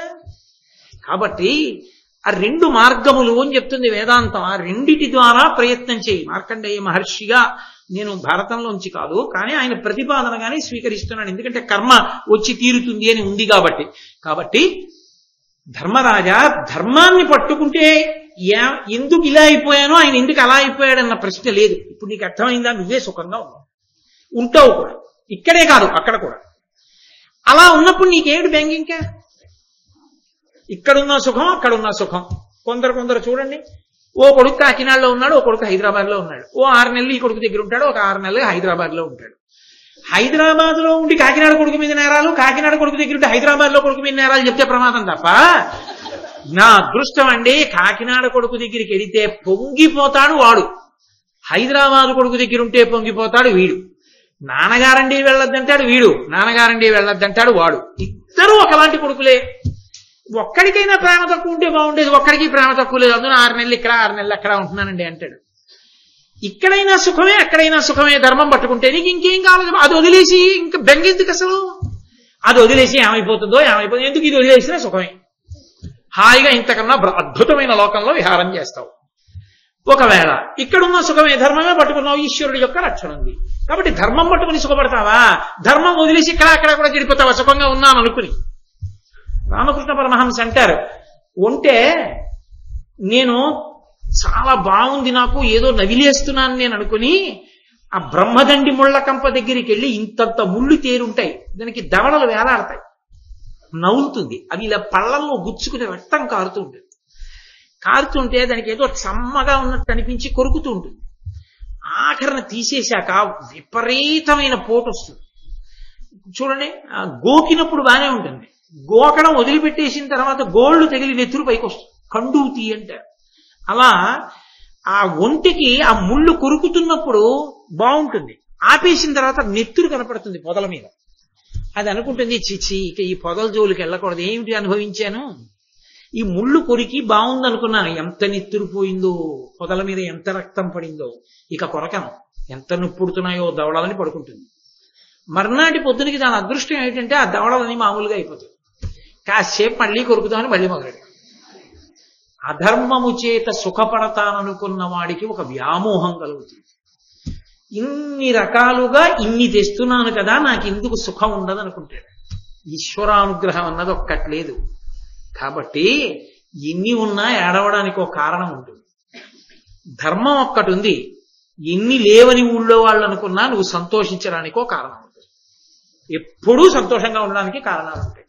కాబట్టి ధర్మరాజా, ధర్మాన్ని విడిచిపెట్టకూడదు. కర్మ ధర్మబద్ధమై ఉన్నవాడు అదృష్టవంతుడు అని, ఆ ధర్మాన్ని పట్టుకున్న వాళ్ళు ఎంతంత అద్భుతమైన స్థితులను పొందారో. ఒక బ్రాహ్మణుడు, ఒక క్షత్రియుడు, ఎవరో బ్రాహ్మడే తరిస్తాడని మీరు అనుకోకండి.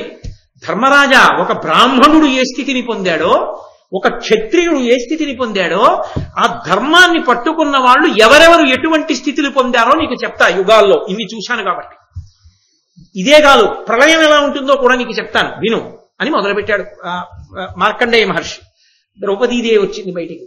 ఓ పలహారాల వేళ అయింది కదూ, రేపు మళ్ళీ సాయంకాలం మొదలు పెడతాను. కాబట్టి రేపు సాయంకాలం 6 గంటల 30 నిమిషాలకు కలుసుకుని కృష్ణ పరమాత్మ యొక్క అనుగ్రహంతో పలికించినంత మేర పలుకుతాను.